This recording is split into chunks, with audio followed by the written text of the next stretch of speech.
Good evening, it's Moz here on Moz651 Models. Another Airfix and Chill with the gang here at StreamYard's HQ. We've got a visitor tonight, which is really good, which is Matt from Model Minutes. Good evening, thanks for joining us. Hello. Oh dear, he's coughing. Somebody's dying. Yeah. Sorry, that was me. Yeah. Hi, Matt. How are you doing, my friend? Thanks for joining us tonight for once. That's all right. You know, I'm sort of free this evening. Sadly, I haven't got a webcam, so I haven't got the bench set up, but it's something I'll look for in the future. Yeah, definitely. How have you been anyway, mate? All good? I see you've been producing a lot of kits, or has it been a case of that you just haven't had time to edit them? Oh, backlog. Yeah, so basically I've got had 8 builds over the last year, which have not yet been made into videos.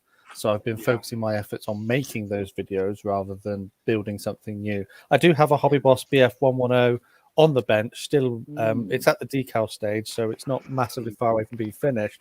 But I focused on the video creation rather than the actual building part so far. So that means that people have got something to watch over the holiday period that's coming up. Brilliant. It is going to be a bit of a busy time, I think. And as I said, you know, with all Christmas and that, I think, you know, scale modelling is going to be back into the fold. I don't think people will be spending the money going out. They'll be spending the money on a kit that they can then spend the next, 2 weeks or 2-week evenings, if you know what I mean. It's a good financial investment, yeah. Oh, yeah, definitely, yeah. It's like lockdown again, but not. Well, it is. I think it's a financial lockdown, to be honest. And what's breaking my heart is that the chickens have now got their own COVID. They've now we've had to keep our chickens in their coop and in their pen. We're not allowed to let them go in the garden at the moment. Amazing. Really? They're having their own lockdown in the UK because of avian flu. Avian COVID. Yeah, that's not COVID, right? I know. I was just saying avian flu. Yeah, okay. Yeah, I was thinking, what's happening? No, they're having that. I was just saying they're having their own lockdown because of. Yeah. We have it also in the Netherlands. Yeah, so our chickens are looking a bit pissed off because they're having to stay in the coop. Yeah, ours as well. Yeah. So, Annie, Sprue and Glue, what are you building at the moment? I'm still on the Willis. Oh yeah, I remember that. Yeah. Still just doing the wheels at the minute. That's looking quite good, actually. Yeah. How are you finding the kit so far? Is it an alright looking kit? It's a lovely kit. Small for sausage fingers, but yeah, it's a nice kit. I wouldn't say they're sausage fingers. I claim them as Lego fingers. Good for doing Lego. One of these. You mean like that? I thought I had to have it in there. Right, Morex, how are you doing, my friend? What are you building? You see the lightning in the background? Yeah, I'm doing a lightning. I'm doing Era Cobra. Is that the Revel Era Cobra? What? Is that Revel, that one? No, it's Svesveda, the Russian one. Oh yeah, I'm getting it now, yeah. It's not going to be in Russian colors though. I'm doing the gorgeous Blenheim, of course, because that's my live stream build. Yeah. And I got the Defiance. You've got a lot of kits on the go, mate, haven't you? I've got those clamps. You've got there. I think they're a bit hit and miss. Well, they're okay for what I'm using them for, because I got also some softer ones.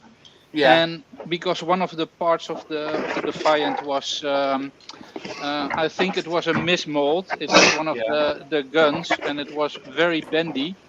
And I'm now using one to get them straight again, and that works quite okay, I think. Yeah.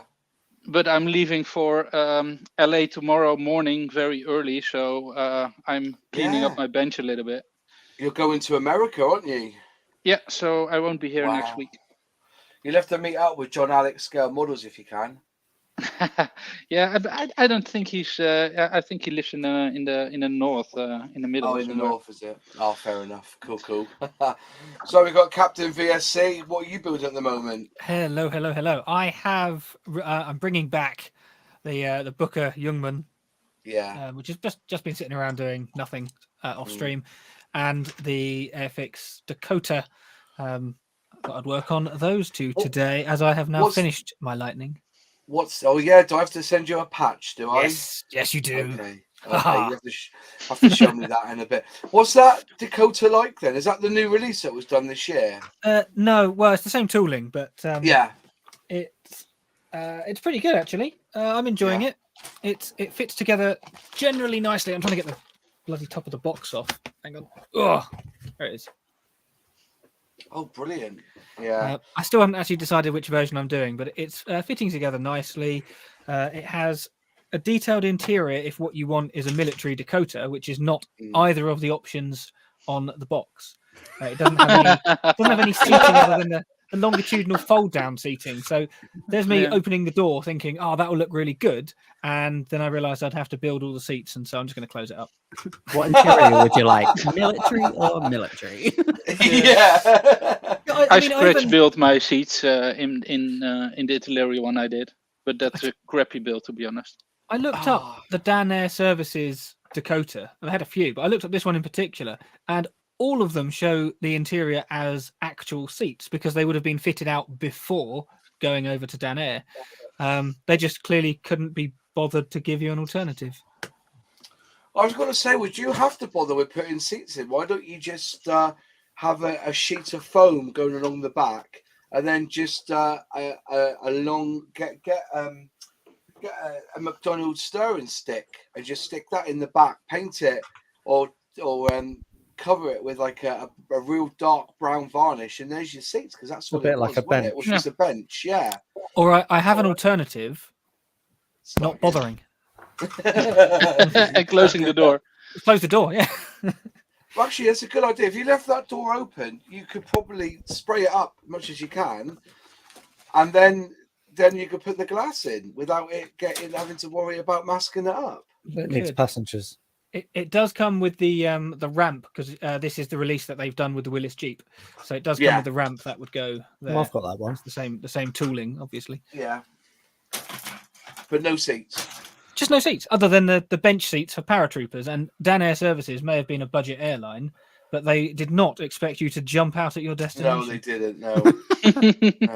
Yeah, it was best of my knowledge. With them airlines, there wasn't any. There was just seats, and there was no parachutes. So that was just a case of if you're going to crash, put your head between your legs and kiss your ass so goodbye, wasn't it? You know what I mean? Exactly. Brilliant, excellent. Right, Ms. Modeler. Hi. Hello. What are you building at the moment? I am building a Marine Fournier 406. Is that a flappy box? Is that a top up flappy box? Oh, not the flappies. Oh, yeah. No. Hella do the best boxings. I shit you not. I 100% agree. That one got a bit crushed by my cat deciding it would be a great trampoline. But otherwise, I really like Hella kits. I really like the Musée series they're doing, the museum series. It's really nice. That's sort of their version of vintage classics, isn't it? Yeah, it's the same sort of vibe. How easy are they to get in the UK? I don't find them hard to get. For some reason, some of the bigger suppliers like eModels just have them very sporadically. But I mean, I've never found them hard to get. I've done 3 of them, I think, so far. But yeah. No, it's good. I cannot fault the boxing. Because as you all know, when I get my box, I make them into a flappy box by cutting the corners and then sellotaping them down. Because there's nothing worse than when you're in the middle of doing a kit, having to, you know exactly what it's like when you've got a top opening box. You've got to dig your 2 fingers in the side and basically wedge it out with your fingers, haven't you? But with the Hella box, Frog did them as well, by the way. Frog were the original ones who did that. Lift up the box lid, take what you want, and shut the bloody lid down. It's brilliant. By the way, I have been commenting a lot on your videos. I had a bit of A binge. chill factor today and watched about 8 or 9 of your videos today to catch up with you because I was on me Todd. I thought I haven't watched plenty of Miss Modeler's stuff, so you got quite a few comments and from me this week. So because I've been watching a lot of your stuff, it's been good. I see that you part built the RJ80. What's it called? The RJ85. That. What scheme are you doing yours in then? Well, mine's been kind of abandoned, but I was going to do Flyby as well because it's a really cute scheme. To be honest, it is. I want to get the blue though. I'm considering just buying a Tamiya LP, adding a load of white to it, and buying one of these, the bigger jars that they do, and then basically I'm just going to mix a shitload of blue and white together so it's correct. Then I have enough Flyby then to do the whole fleet, if you know what I mean. So, you know. But then also I have actually got, if you want to do a purple version of Flyby, Mr. Hobby does the perfect purple for them as well. So because Flyby went purple, didn't they, in their latter years? So I got the perfect purple. But yeah, I've really enjoyed some of your videos this week. I've really enjoyed watching them. It's been good. So, anyways, last one on the list I think I've got to speak to is Sully. Good evening, Sully. How are you, my friend? So I'm a lot better than I was last week. That's for definite. Come on, tell me. Have you moved yet? No. No, he hasn't moved yet. No, it should be this week. They sort of gone a bit wrong. Solicitors, we'll just put it down with the solicitors. They've been an absolute pain in the arse. But we're hoping to do all exchange tomorrow for next Friday. So fingers crossed. Good. Next Friday. So you're still living out. You're still modelling out of boxes then, basically. Are you? Pretty much, yeah. I've got a few bits and pieces kicking about. I've literally dropped all my built stuff that are on display in the shed off at my dad's. So that was like one literal carload less to take. Yeah. But I've still got a few bits. I'm still working on my my Games Workshop figure thing. What was it again? Night Prefector. So he's pretty much done. Done all me rust work, all me chipping.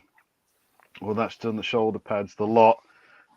All that's left to do on him really is sooting the barrel and the exhaust stacks and that venting, which I think I'm going to do tonight because I've started doing on the rocket pod.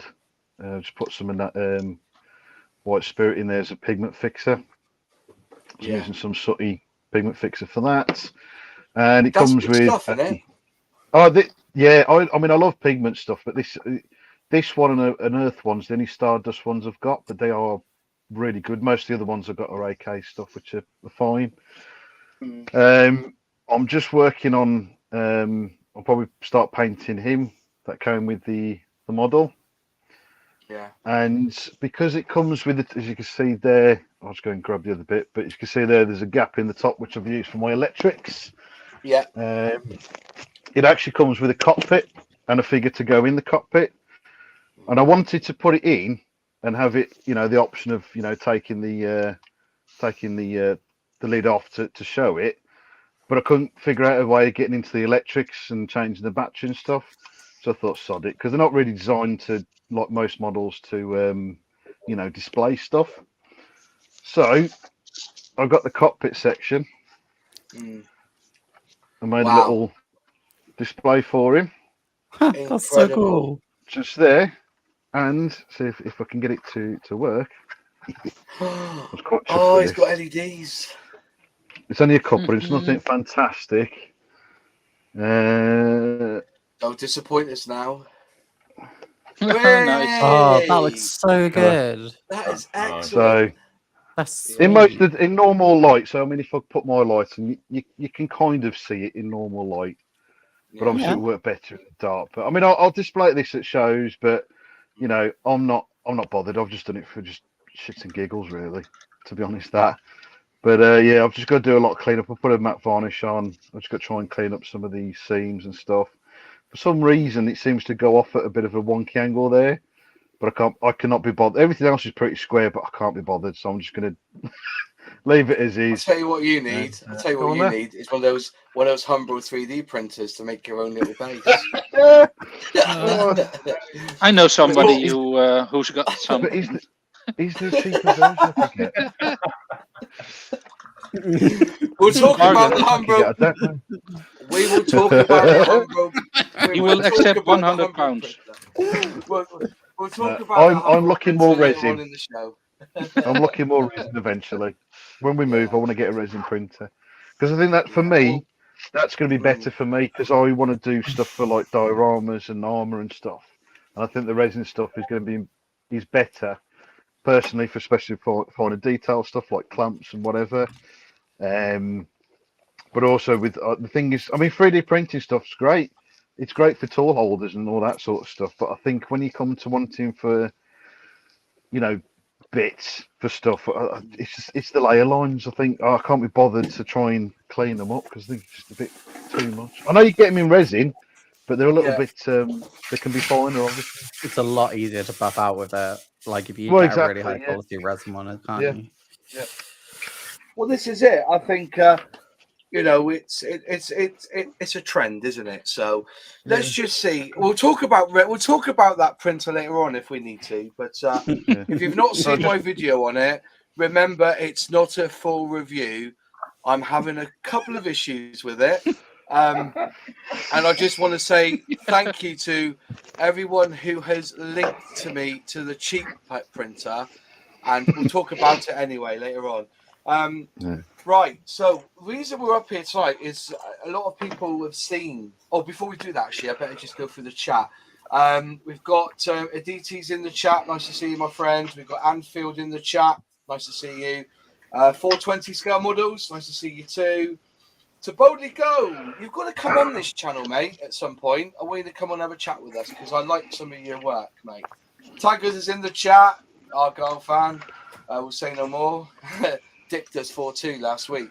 But it was a good game, mine. Good game. Plymouth Argyle versus Exeter. Good game. Good game. David JM's in the chat. Nice to see you. Jeff Light's in the chat. Nice to see you too. Jared. Who else have we got? Jeff's in the chat. Erwin's in the chat. Nice to see you, my friend. Plastic Monkey. Hi, my friend. How are you? Ollie's also in the chat. Who else have we got? Fenris Hunter 500. Nice to see you too. Dominique's in the chat. Hamish is in. Hi, Hamish. Get well soon. Hamish can't be with us tonight because he's started puberty and his throat's gone or something. Yeah, just started puberty and his throat's gone or something. I don't know. Dan Usher. The right ribbon from us. Yeah, he's a good lad. I love him to bits. We've got Dan Usher. Nice to see you, my friend. We've got Rich. Peregrine Tokes is also in the chat. Just scrolling down through, I think I've called everyone out now. Digger Evans, Model Railway. Nice to see you, my friend. And I think that's basically it. Who's on Spikes? I have a very quick question for the panel. Yeah, go on then. Innie or outie? This Booker Youngman has two sets of wheels, an innie and an outie, and it doesn't tell you which one to use. It was a rhetorical question. You can carry on now with a serious discussion. Listen. I've always said it's better out than in, so go for an outie. Oh yeah, definitely. So yeah. Anyways, going back to Hamish, I hope you do feel better, mate, with your cold and that, and hopefully you'll be back on next week. Right. So, have any of you've noticed that Airfix have got this new campaign out? And they're basically asking the community what they think scale modeling's about. For me personally, it's called the More Than Just is the actual campaign. And I've been following it on Twitter and on Facebook and wherever they're talking. And basically, it's about what does scale modelling mean to you? And the idea is to promote scale modelling to new people, basically buying their starter sets. And I don't think it's a crash thing. I think it's a really good marketing idea when it comes to scale modeling, because I was talking before the chat to Matt that I always felt that scale modeling, one of the biggest hurdles when you go out and buy, just to say, a bog standard model kit, was that you need to buy paints, and the paints could add up to more than what the model's worth, even twice the price of a model. But ultimately, let's get back to reality, is what scale modeling means to you. And I'm going to bring people up, not bring people up onto the chat, but highlight people's comments in the chat. What scale modeling does for you in your life, what benefits you found in doing scale modeling. And I'll start by two things. One of the things I found with scale modeling, it helps me with my mental health, in the sense of I can come into my little bench here, into my workshop, I can shut that door to all the issues and tissues that are in my life and relax and concentrate on masking up a canopy. No, I'm joking, not really, but you know, I could come in here and the world's away, and I can be concentrating on my own piece of art, and you know, and working on putting the parts together, swearing at the flash or anything. But it really challenges me into doing something and accomplishing a model. You've got to set a challenge, and it's and in the process of building it, and that's just one aspect I find wonderful about scale modeling, that it's a single person thing, and I can just concentrate on something, and I'm taken away from the world outside into, and I find it really refreshing. It's something else to focus on than just life in general. And I thought I'd put that out there, and I'm just wondering, what's your thoughts, people? What about you, Matt? You're a newbie on the Airfix and chat. What does scale modeling mean to you, my friend? Well, scale modeling is sort of peace of mind, isn't it? It's that opportunity to get away from what you've been doing, like in work, or you know, if you've got other things going on, it's a chance to escape that and do something different. I find it, being a kinesthetic person as well, that it's very helpful to do something. It helps you compartmentalize your thoughts, and it helps you to regulate yourself. So, you know, like how Models for Heroes, they see it as a therapy. Well, it is really. Yeah. I quite like having that opportunity to do something different. And don't forget as well that you learn a lot. You learn a lot about yourself and patience and skills, but you also learn about the subjects that you're making. So if you paint or build historical models, you learn about that topic. And, you know, not everyone has to like the same things. And it's amazing what people do like. So, yeah, I think that's what it is to me, really. Yeah. I found, because you've got quite a big family, haven't you, Matt, as well? So I assume that after, when they've gone to bed and your missus is there watching Coronation Street, you walk into the room and then you can just start building, and it's your way of winding down. I think you said before, it's your place to wind down. It helps you relieve stress, I find. Yeah. And that's Especially exactly what's Spike Richards has said the same. Something to relax me, but ends up stressing me out even more. But sometimes. I think it's a different kind of stress. I mean this to the heart. I think that when something's not going right on a kit, you look at that more as the challenge, and so the stress is a different kind of stress to the world stress, if you know what I mean. And I also find that when I get stressed about a model, the stress is nothing compared to some of the stresses I'm trying to provide for my family and keeping a roof over my head. Do you know what I mean? As well. So yes. But what about you, Rorex? What do you find? Well, it started a little bit strange because my dad built a lot of models before I was born, and we always went to air shows in the UK and mostly Duxford and Old Warden. I've been there literally dozens of times. Yeah. And eventually, he didn't build while I was little and stuff like that, because he found out that there was an airbrush and he didn't want to brush anymore, and he never got into the airbrushing things, and now he's more into the trains, the Märklin trains and stuff like that. And because he wasn't building when I was young, I wasn't building as well. And eventually with my girlfriend, we bought 2 swordfish kids 5 years ago, I think. And during COVID, he said, well, we could build one. And I was like, yeah, okay, then I need some paints and stuff like that. And then it was to, wind out a little bit. And due to COVID and work at the hospital is kind of, busy. And stressful and stuff like that. And then then I found a very big stash, like 400 or 300 models for very, very cheap, but without a decal, so I could build literally anything in the colors that I wanted. And I bought the paints and I started building, and now that's 2 years ago, I think. Amazing. You've always got something on your bench, haven't you, as well, Rorex? You've always got something on your bench. Mostly I've got something on my bench. I got 2 on hold, 3 on hold, to be honest. One is that Fokker E3 that I did the rigging before I did the decals, so that got me a little bit annoyed. And I had also some issues with SE5, but those, because I now got good rigging stuff, they will enter my bench after I finished with what's on it now. And then also the B2 Lancaster will enter the bench. Yeah. But I'm having fun, and it's and I'm now building for that patch. Yeah.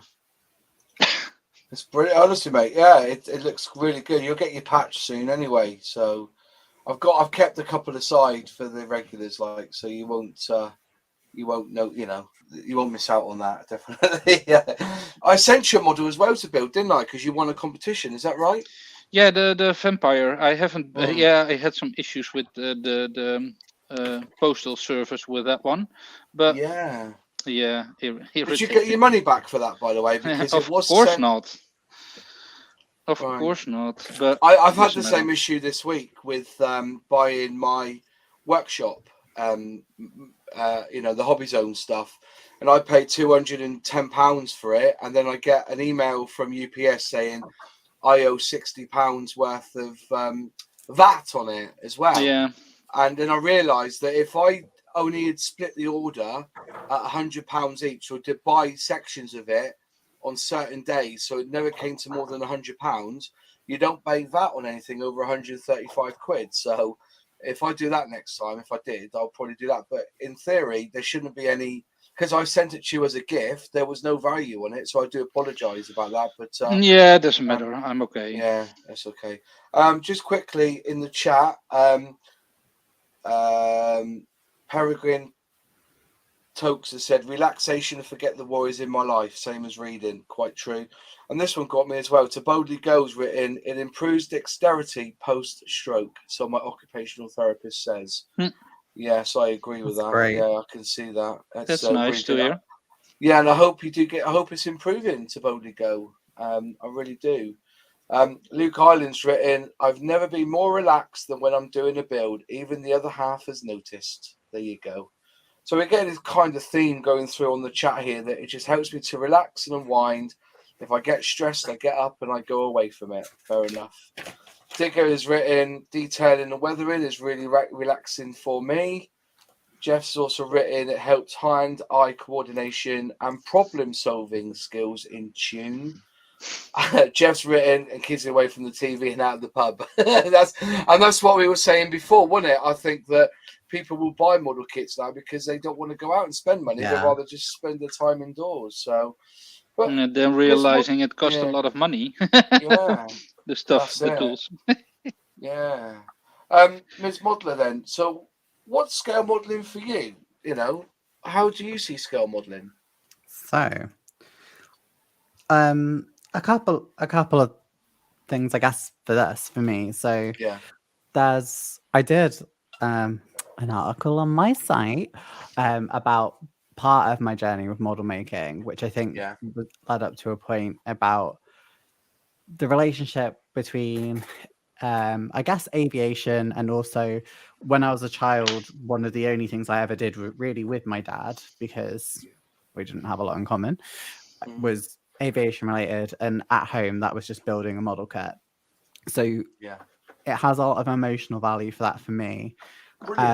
I think on the other side, like everyone said, I think what people are tapping into is, as much as a lot of you hate the word, is sort of the mindfulness of it, of being able to focus on it as well. And I think one other thing I found from it is the lovely community surrounding it. Even before I did anything on YouTube, it's a really nice, open, accepting community. Like, as a queer person, never had any issues, which is more than can be said about some. So I think that's what it is for me. Is it's just a sense of something I can do by myself, but also be a part of a larger community.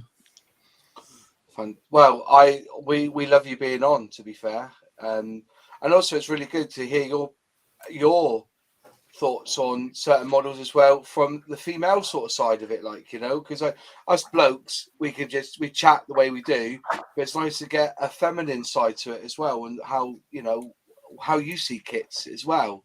You've kind of enlightened me on a few things anyway over the past, I think about a month now. I've kind of got to know you, and like I said, I've really enjoyed a lot of your videos, and I spent one evening watching your transition videos, and I thought they were absolutely fantastic. It was a learning experience for me, indeed. But I'm thankful that you feel that way about the community. Really do as well. Really do. Who's calling me? Somebody's calling me. Hang on. Close that. But yeah, anything else in that regard? Anything else that's caught you for scale modelling? Is there anything that you've found, like, don't call me. Somebody keep trying to call me on Facebook. I've turned Facebook off a minute.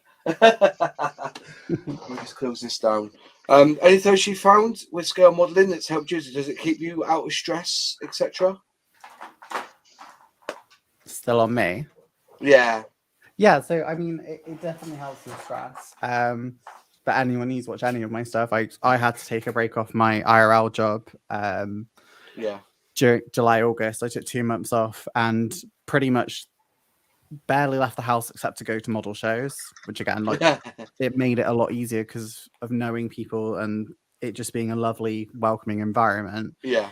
But otherwise, I didn't go out a lot. I really suffered. But modeling was the one thing I constantly did. And I would just sit at my desk, have the window open, hear birds outside, and just be present with it. And it really, really genuinely helped me get through a really bad batch of anxiety. And I don't think I would have recovered as well or as quickly as I did without it. So I think what a lot of people say is it's just a really good exercise for your brain and to help you focus on something other than the real world, the nice escapism.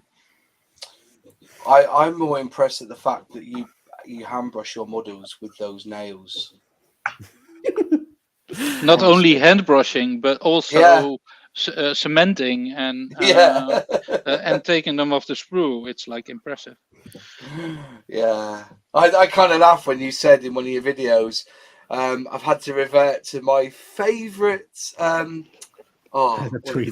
tweezers because the nails are too long to put I think it was a cockpit column in, like, you know. She still needs to make adapters for those nails with sanding sticks and stuff like that. That'll be my 100 when I get to 1,000 subs. That'll be my my celebratory video. Awesome. Will just be horrible nails. I have tweeted you out quite a bit and shared your posts and that, so hopefully we'll get to the 1,000 soon. So, Captain, what got you into scale modelling, or what do you find helps with you with scale modelling? I've kind of been scale modelling for as long as I can remember. Even though a lot of the times looking at my builds, it doesn't look like it. I'm thinking, why did I do that? You idiot. But it's been an on and off constant thing. It's almost like a continuum for me. Like, I went away to university, of course, had to not take any kits with me, and then came back, and the first thing I do is just go back to my desk, pick up a kit and just start building. And no matter what changes in life, I know that I can always just go back to this, forget about it, forget about whatever's happened, good or bad, and just glue bits of plastic together and learn about the subject matter. Because for me, it varies very much is educational as well. I always look into everything that I build. I want to know what I'm building. Well, you're very informed. That's what I like about you when we have a chat. Like, you're very informed on what you're doing with you know.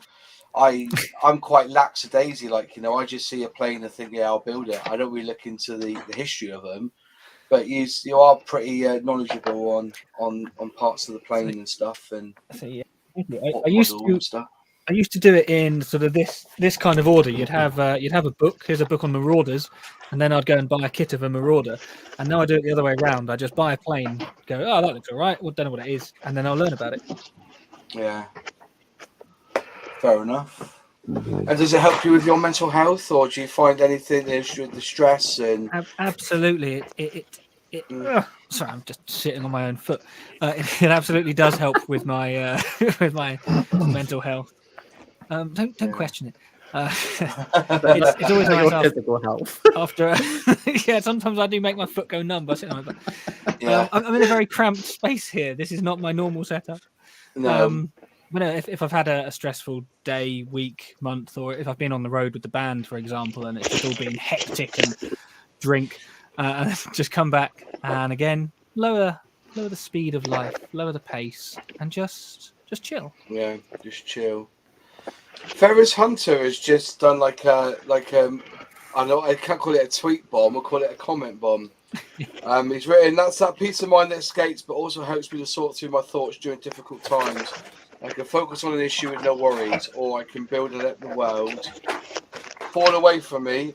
I've also have a bad habit of disappearing into gaming or books. And to be able to make something to be creative, it just hits different. And I also work in manufacturing in the past, and I find that working with small things helps to keep my dexterity up. Similar to others as well, if it's one of those things I'm able to relate to with my own father over, I don't have a great lot of things in common with him or a great relationship with him, but we can absolutely bond over model building. I think that's fucking brilliant, mate. Yeah. If you got something that you can relate to, a father, a son, a brother, an auntie or an uncle, that's precious, and that's a precious thing about scale modeling. You know, one thing I've found is excitement. You know, you know that I buy a lot of stuff from models. You know, Airfix and stuff from Buffer's Model Railway and that. And there's nothing more exciting for me than getting the notification saying that something's been delivered, and then coming home, and then it's like exciting. It makes the day like. The day goes a bit quicker because I'm excited about seeing what I've got come through. Yeah. And I get it out and I do a video on it. And because that's another part for me is I love video editing and I love filming things. And I like editing stuff. I'm quite creative in that way. And I'm combining two of my favorite things, scale modeling. And I think that's the worry because I'm actually a crap scale modeler. You know, I'm not, you know, I just build it as I would like, you know, but I find more than the joy of filming what I've done and talking about the hobby than actually finishing a build, which is quite sad, I guess. You know what I mean? I think it's quite important, though, for people to see different skill levels and how people enjoy it because 100%. We all are here because we enjoy and love the hobby. And I don't know about you, but I started this back in 2016. And back in 2016, there were some incredibly talented modelers. And there were very few, you know, I'd say beginners or people who were happy with their skill level on YouTube. It was like it was either be good or go home. But now I feel like there's a massive boom, and it's just such a varied skill level and interests. This is probably the prime time for modeling on YouTube, to be honest.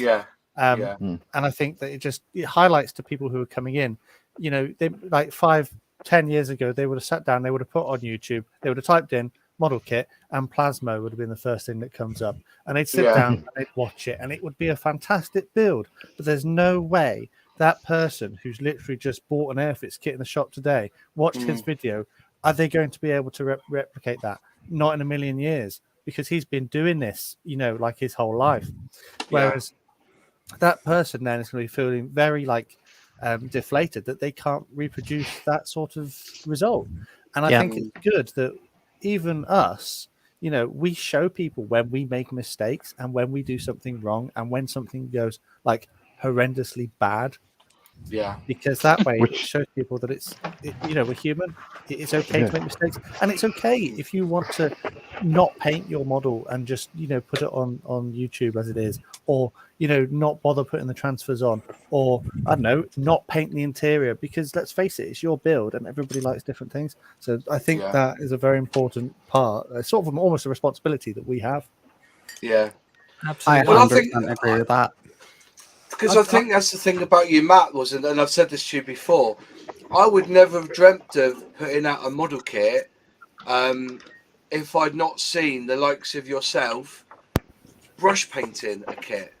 There was another one as well who used to brush. I can't think of his name. It's not International Scale, something like Scale Modeler, and he would brush paint. But and I thought that putting out a model that was hand or brush painted or badly airbrushed like I used to do, I didn't think there was a place for it because of the likes of talented like Genesis modeling and Plasma. Plasma was up there anyway. So it gives us everyone can be can do a model and put it out there, and people will enjoy it. And I think it's the journey as well. That's what people like. And when you're doing a complex build, say for instance, what's he called, the scale, one of the scale modelers does a complex build. You don't actually see him doing that. You see like a little 3-second clip. Then moving on to the next bit. Onto the next bit. So say he's doing a little bit of weathering somewhere. It only shows you about 3 seconds of it. Not the fact that he spent 2.5 hours just weathering that one wing. Do you see what I mean? Yeah. On that sort of front, I think that modelers have a sort of responsibility. If you spot something in a build, it's your like job to go, you know what, this part doesn't fit, and I'm going to highlight that. A lot of the time, you might not think anything of it. You just go, oh yeah, that's sort of part and parcel because it wasn't a big deal.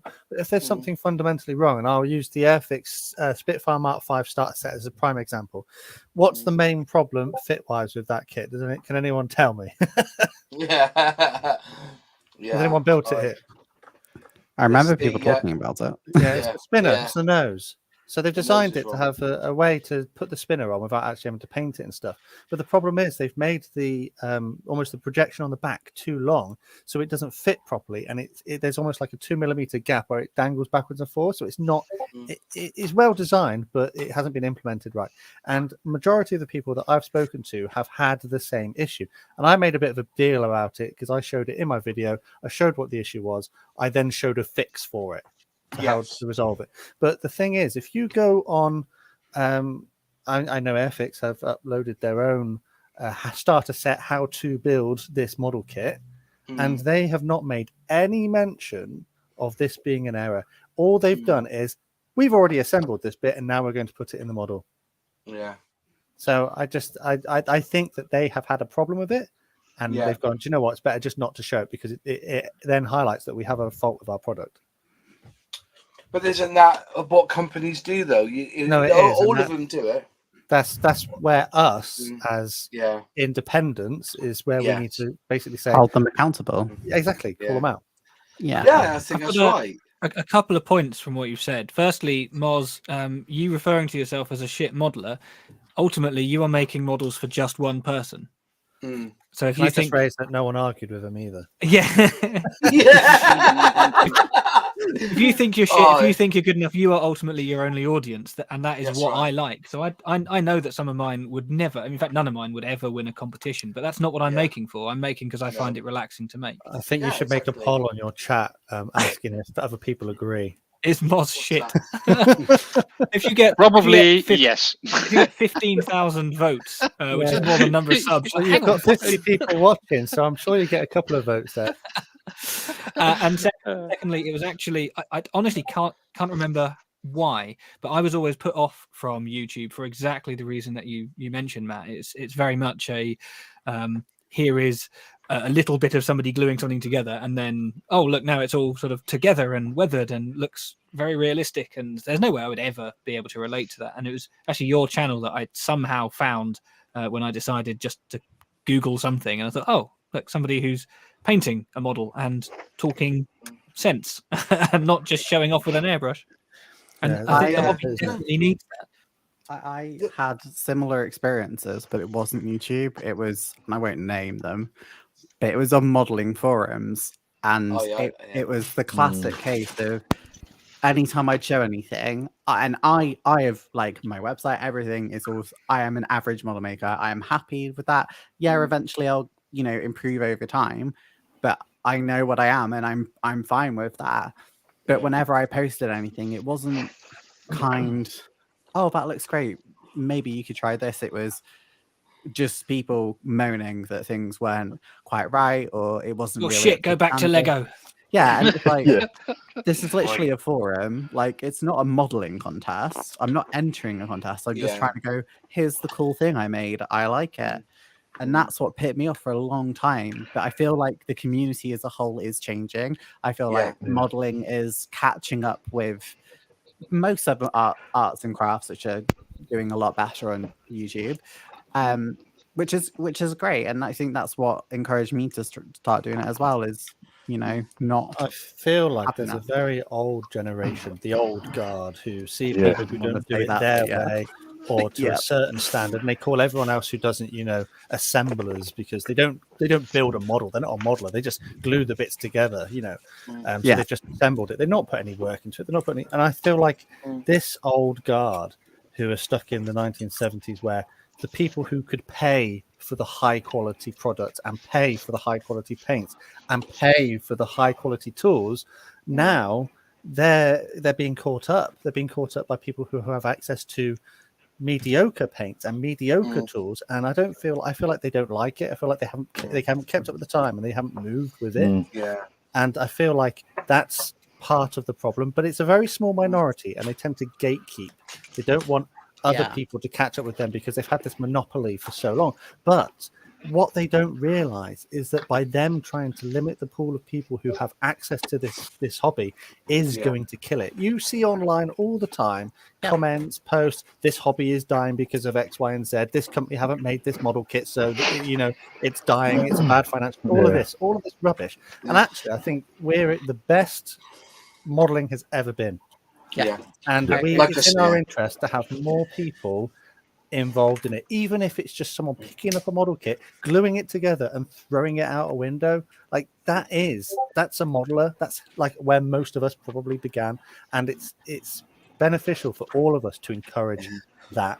I think adding from that is the point that I've always tried to highlight in shows when I've got videos when I've gone to shows, is that modeling isn't just about building a plane or a tank or a boat, or an Airfix kit. It can be any sort of really craft that you're assembling something. And I'm glad it's slowly changing that, because years and years ago, Warhammer wouldn't have been included, but that's changing. Small figurines of tabletop scale would have been excluded, but that's changing.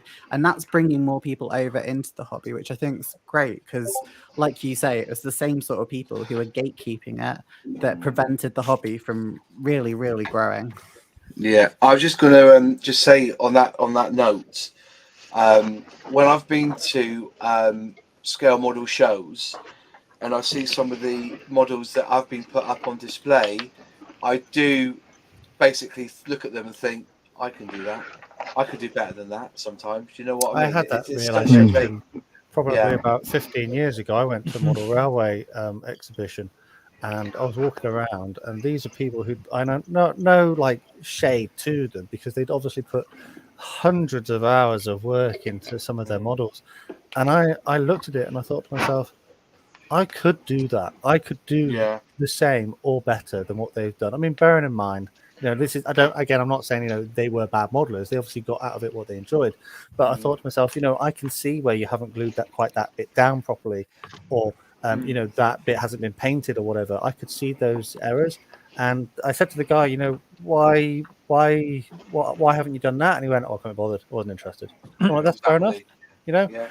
But it's a good point that you've got people who they kick off at you and say, oh, you're bad at this, you haven't done that, you haven't done this, that, or the other, and then you go and look at their profiles and you think to yourself, well, you're not producing anything better. Yeah, exactly. I once went to a model railway exhibition that had I can't remember the specifics, but it was something like an obscure Midland Railway branch line modelled on an exact afternoon in 1927, or something like that, down to the fact that it even had a timetable. So I turned up coincidentally on one of the 4 trains he was running at the exhibition, and then he just sort of got up and went off for a cup of tea for 2.5 hours. That was it.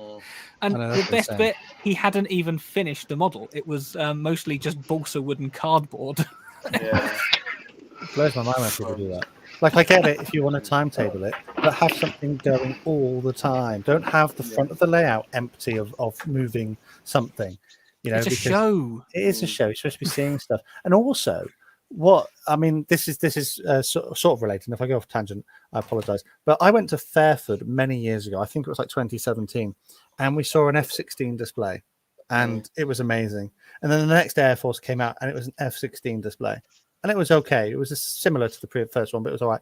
And then the next Air Force came out, and it was an F-16. And then the next show came out, and it was an F-16. And I was like, okay, brilliant. I've seen F-16s now. I'm good, thanks. They can all do the same thing. We've seen the same display 4 times. And we had probably another 3 or 4 F-16s. And that's the same with model train shows. You go and you see the different layouts, but they're running the same things. You know, I mean, I know we kick off about the Bassett Loke stuff and how steampunk is a bit weird, and I don't really agree with it myself. I think it's a bit of a strange angle to take, but I understand why other people would like it. But the benefit there is that everything is different. No 2 models should, if you've done it properly, no 2 steampunk models should be the same.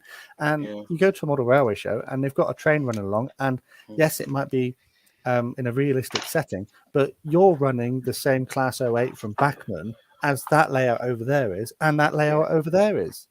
You know, fair enough. Yeah, they're mass-produced models, so why not try and do something special?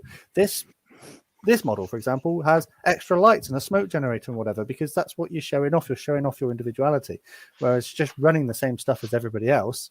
Well, what was the point? Exactly. Just going over to Sprues and Glue, as somebody I've got admire quite a lot. How do you see scale modelling for yourself, mate? You know, how do you how does scale modelling help you in your life? Because I know you have a difficult life. How's it been for you? You know, and how does it affect you with your state of mind?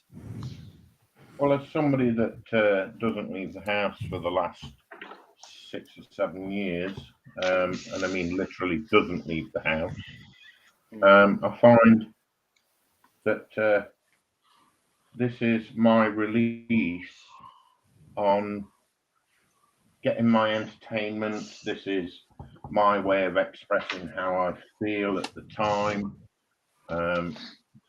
It gives me insight as to what I am capable of and what I'm not capable of. Believe it or not, currently this is my best work. This is sad because this is my best work right now.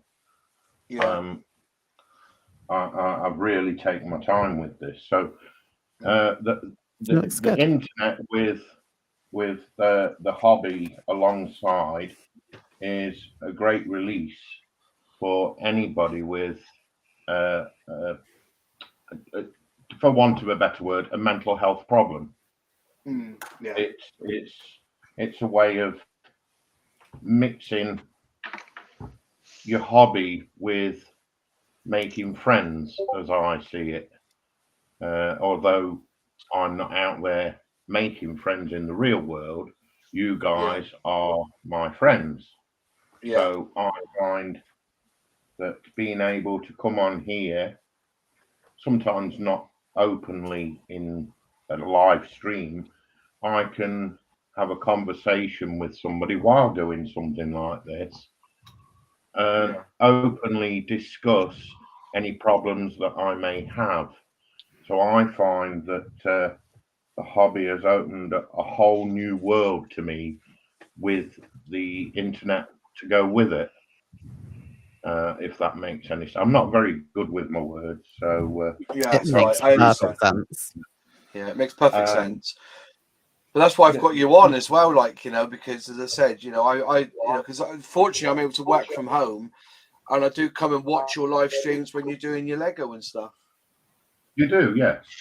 Yeah. So my release is to screw up or not screw up when making kits. I don't particularly care what other people think when I make a mess of a model kit.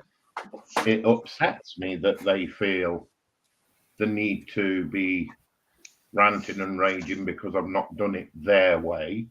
But at the end of the day, I have these kits. I don't always buy them. I sometimes get them donated. But I find that for somebody to come into my stream and rip me apart because I'm not building this kit their way is an insult more than anything. I build for me. Exactly. I enjoy the kit for me. I am sharing my experience of building this kit with you people. You get what I'm saying? I get exactly what you're saying. Yeah. This is my way of saying this is what I can do. This is how I do it. Now you go and do it your way. Yeah. Fair enough, my friend. And you keep doing it, mate. And like I said, if you, as I said, I try to send you kits that I get given with paints in because I know you do. Yeah, you have done. And that's what. Yeah, and I try to do that because I know that you trying to source this stuff is a bit harder. So, but if I get any more in, mate, I'll definitely send them up to you for sure, most definitely. And I appreciate you being on here, mate. You're part of the family. So. Well, I to be honest, I'm grateful that and I feel honoured that I was asked to join. You don't really know how that makes me feel. It really is an honour to be invited. Fair enough, mate. Nice. And to the people who insult you, in the words of the great Taylor Swift, because the hater's gonna hate. Yeah, that's right. Of course. I really wish that she put on after when she said that haters gonna hate, and then we just say, and we're gonna block, and move on. Do you know what I mean? I wish she had put that in the lyrics. Showing my age a little, I was going to quote Rage Against the Machine, but carry on. Yeah. Well, I thought might throw his flappy box out. Yeah, that's right. I just want to point out that Celtic West is in my model club, and he's put a lovely comment up for me.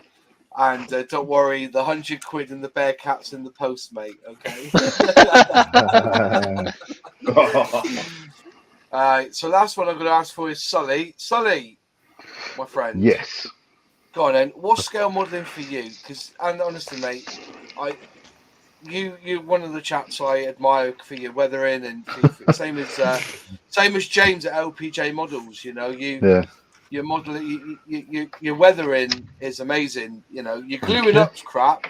You can't glue a model and save your life. But all this weathering, I will not disagree. All that weathering hides the mistakes, doesn't it? Well, exactly. You could have a cheat, haven't you? Bloody hell. You need it. That was trust me. So what's it for you then, mate? What's scale modelling for you? Sitting absolutely stark bollock naked and painting. Oh dear me. Too much information. And on that note, good night. We had the visual. We're going blue a bit early tonight. I just want to see the reaction of that. I don't know, mate. I'm sat here with my bollocks out now thinking about it. You've told us how cold it is where you are at the moment. This is worrying. Well, I did wonder where it had gone, but I can't remember how cold it was. You ever get that?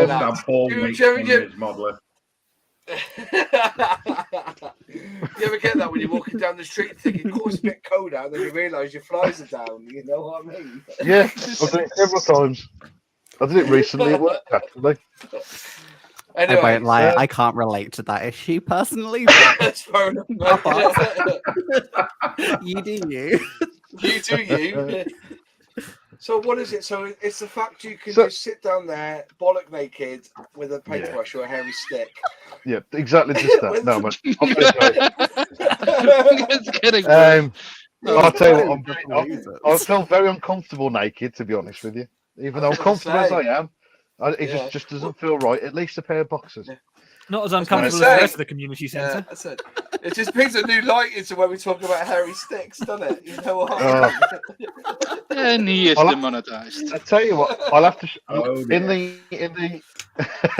in the Discord. I'll show you a bunch of flowers. Excuse me. No, don't. It's Send it in DM to it's- him, please. it's a bit of thing. It's a bit of a thing. I will warn you before I send it, so you can look away. All right. But no.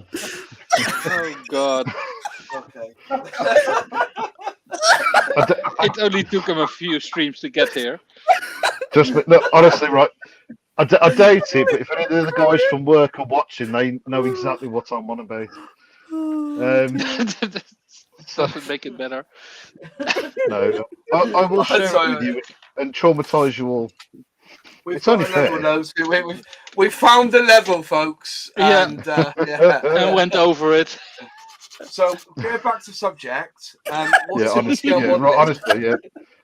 So, I can't quite remember exactly how I got started into it. I remember my dad had made a couple, but Dad was never into.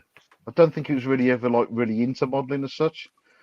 As he built a couple of kits when I was a kid, like I can remember, but I don't really know how I got into it. But I did start. I started at some point, and my nan and granddad every year, without fail, birthday and Christmas, I got a model, and it just carried on, and I just got more and more into it. I've always been into aviation because my granddad during the war was RAF police, and so he used to tell me stories about that, and got me into it. He used to take me to Birmingham Airport, Cosford, and all that sort of stuff. And I got just more and more interested in it, and it just evolved. I started doing other stuff like armor and like the Games Workshop stuff and all that. But again, I think everybody is going to probably say pretty much all have said exactly the same thing. It's such a good stress reliever. Whatever sort of, however you feel, if you feel proper shit, shit's not going right, and or whatever, and you just go to your workspace, crack the kit out, and start building, and about 6 hours later, you've forgotten that you was even bothered about anything. And I still have that now. With the stress of the moving as well. I'm down here, the stream as well. Obviously, I haven't. It doesn't give you. It kind of doesn't give you time to think about the shit. Do you know what I mean? Or you're concentrate. Like now, I'm trying to concentrate talking to you, and painting these bloody missiles. But that's it. Into you. It just takes you to another place, and you haven't got to worry about anything. Do you know what I mean? And it's it's proven that sort of people with PTSD, this stuff helps them forget all that shit that they're worrying about, and that's making them all on edge. I remember there was a BBC program on it once, I think. Well, there was a TV program on about it, and obviously like Help for Heroes, that's pretty much what they're about. I know a bloke that actually helps them out, and I know he struggles with his PTSD on occasion, and modelling helps him forget all of that crap, or his hobbies. He does some painting as well, or the other stuff, obviously, but and I think he does it. It makes you feel happy, even if it is going to shit, like this Lancaster I've got sitting looking at me. I need to get done. It does takes your mind somewhere completely different. It doesn't give you the kind of concentrating on what you're doing. Just doesn't really give you the time to worry about shit. But when you've got one of those awful kits that just you don't really want to do, when you do actually get around to it and you fix the problems and it looks good, you've then got that relief, that sort of that pride, if you're that way inclined. Satisfaction. Totally. Especially the fact this one's a commission, it'd be even better when it's out of the way. that's maybe not for everybody, though. No, if it was my kit, it'd be out of the window, to be fair. But yeah, definitely. Quickly, simple stress reliever. Just want to quickly jump in, and I want to just thank Crazy Locker for sending us a tenner. Thank you very much. And it's a tenner to leave Sully's camera off. So apparently, and we've got a new channel member, 50s Bin Man. Thank you very much for becoming a YouTube member. And if you email me, I'll send you a sticker and a Moz Models zine magazine, so you can have a little read. Yeah, thanks, guys. Ben Strutters has said fig leaf may be needed here, so there you go. So, and then David said, or a rhubarb leaf, indeed. So, do you know what? That's all those are way too big. I was just going to point out, and I'll put this over to everyone, including those in the chat.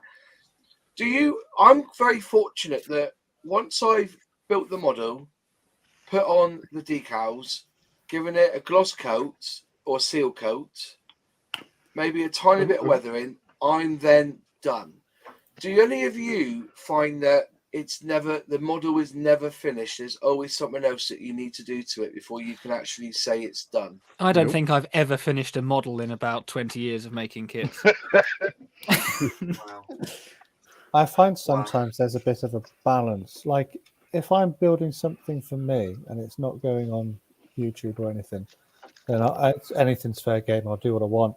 But if I'm making a video, then it's going to be there has to be sort of this middle ground between, I could have done this and I could have done that and I could have gone, like on my biplanes, I'm not interested in rigging them.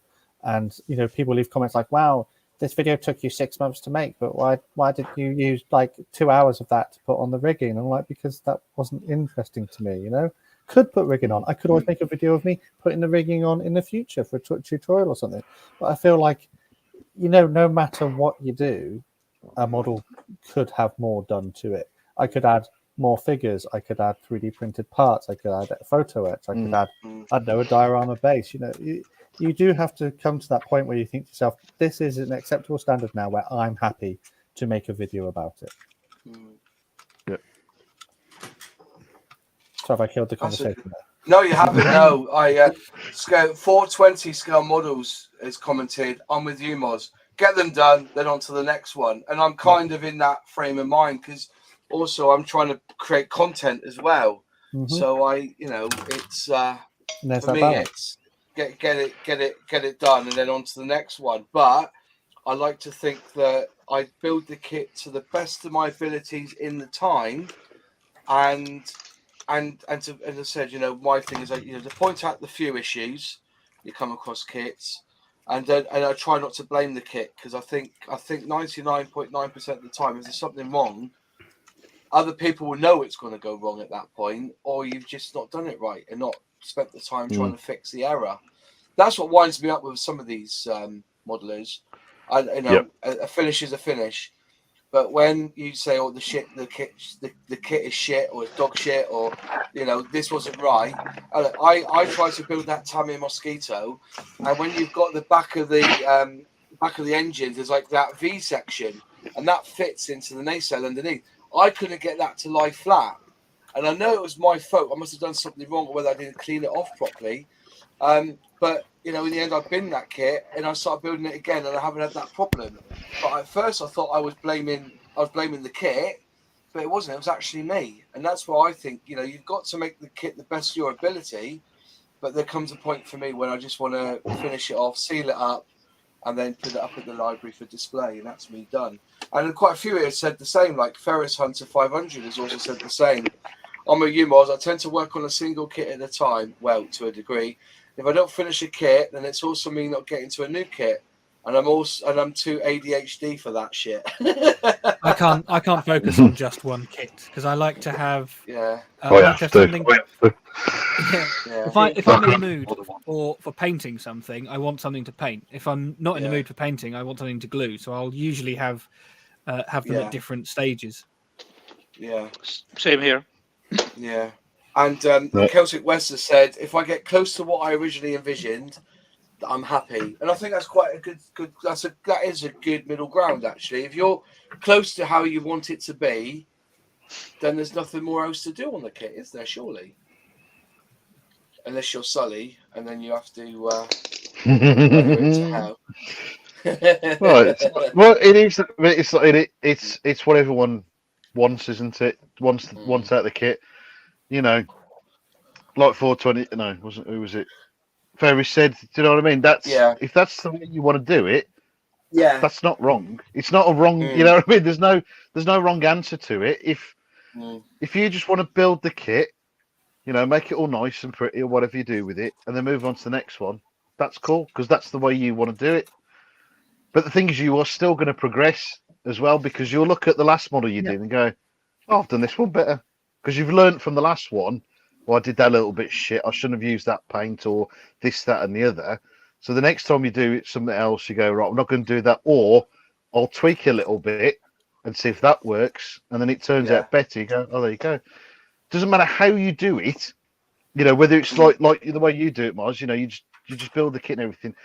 Every time, your next model is always better than your last. Oh, yes, I get that. Every time. And I've seen it with yours. You know, even though I dig you about not weathering them, you know, every time you do something, you change it up, and it's better than the last one. So everybody here that I've watched, you know, and in our Discord, everybody at the next model is better than the last one every single time. Yeah. You know, and I will admit that. I mean, I'm not very. I don't praise a lot of my work. Because, as you know, you're always critical of your own work all the time. You know, I'll look at this and go, "Oh, that looks shit," but everyone goes, "Oh, it's the dog's bollocks." You know, it's very rare occasions where I've actually finished the model and gone, "Shit, I built that," and I'm really proud of that. It's not very often I do it, but I know every time I can look back at a model, even if I think it's a bit shit. Look at the previous one; it's still better than the last one. So it doesn't matter how you do it. You know, I mean. Like I said, I think one of the previous stream subjects, you know, I like to make mine look like a bag of shit and look like they've been in service and stuff like that because that's how I want my model to look. And I don't knock anybody else for not wanting to do that. I'll like, you know, like with you, Moz, like, and because obviously we're all friends, I'll wind you up about it. But if you don't want to do it, if you don't want to do it, I really don't care. Because, and I do the same back, you know, because the other day I did that. You know? I did that the other day, didn't I? And you said, "I've just finished this," and I just wrote, "Not enough weathering." That's it, you know, that's cool. You know, it's just what everybody wants to do, and this is what winds me up. Going back to some of what we were saying earlier with some of the groups, I've left a lot of groups not because I've had any bad criticisms or anything. It's the criticisms to some other people. I'm like, I don't want to be part of this group. If you've got people, especially somebody that's fairly new to the hobby or has come back to it, and don't get me wrong, I've looked and going, that's a little bit shit. But I've not said it. I've gone, oh, nice one, mate. You've done good there. You know, make them feel better about themselves. That's the difference between constructive criticism, isn't it? Exactly. I mean, unless somebody stated in a post, oh, you know, I'm not sure on this, or can you give me some feedback on this? Then I may say, oh, look, well, I think this, or, you know, maybe try this, but it's up to you. But you've still done a great job as what you've done. Well, but it's these people that nitpick. So much effort into it.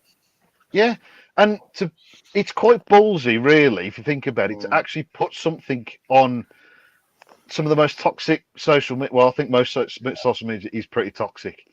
But some of these fake groups and the shit that people put on, saying, "Oh, you haven't used the right color there," or this, that, and the other. I have actually had it on at least 2 or 3 of my videos. I've used the wrong color for something, and I've gone back and I've said, "Well, actually, I've researched this before I've done it." And I know that the dirt would have been this exact shade. Exactly, yeah. It was. I had one was an SC5. And I know First World War aircraft are kind of like that sort of browny green colour. But in one of our storage units, we have some original First World War wings still with the fabric on, and some of them are olive because they faded to that colour. Yeah. Not all of them. Not all of them. It's all very different. And it's annoying that I can't post, because I've got the photo as well. It's annoying I can't post it on YouTube comments because I go like, well, actually, look at that. That's the colour that mine is. You know, I think that judgment, some people go by just what is written down. So on this date, Yeah. things were changed to this colour. They go for modern equivalents. If they Well, see this like, what made me. Go on. Yeah, go on. Sorry. yeah, like, sorry. Yeah. I had this one with an LRDG, the Chevrolet. Is it Chevrolet or Corvette lorry thing? I'd seen a photo of one because they did do in camouflage, but it was very basic, and a lot of the time it was green and sand. But I did see one that had a blue, and I wanted to do that because it was different. You don't see it very often.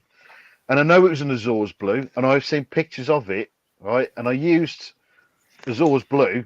Admittedly, on my lighting and my camera, it does look a little bit brighter than it actually is. But to cut a long story short, anyway, this bloke was saying, "Oh, it should be Azores blue, this, that, and the other." I'm like, "It is Azores blue," and I think it's even in the video that I've used Azores blue. I'm like, not everybody knows, but I always do my research beforehand. Because I'm sad enough to go through all the effort of looking through all the stuff to make sure what I'm going to do is right. Doesn't mean you don't occasionally get it wrong, because everyone does. No, don't get me wrong. I know I've done it sometimes. I've accepted that. And I've said in the video, this is wrong, but what does it I always remember, I was just going to say, there was on a Facebook group, I think it was on like some sort of like SIG group, a special interest group one that's on Facebook, and somebody had argued the toss about a colour green on this particular model, and the guy said, "Well, prove it to me where the green is," and the guy sent a black and white picture over. Yeah. And I was like, "You are a fucking swat. How can you tell the green from a black and white picture?" Well, when the guy got absolutely hammered on it. You said you'd never tell people that I did that. No, he's sent a black and white picture. I'll tell you, I had a mate. He does. He's part of an arts guild, so he goes to places and does paintings and stuff.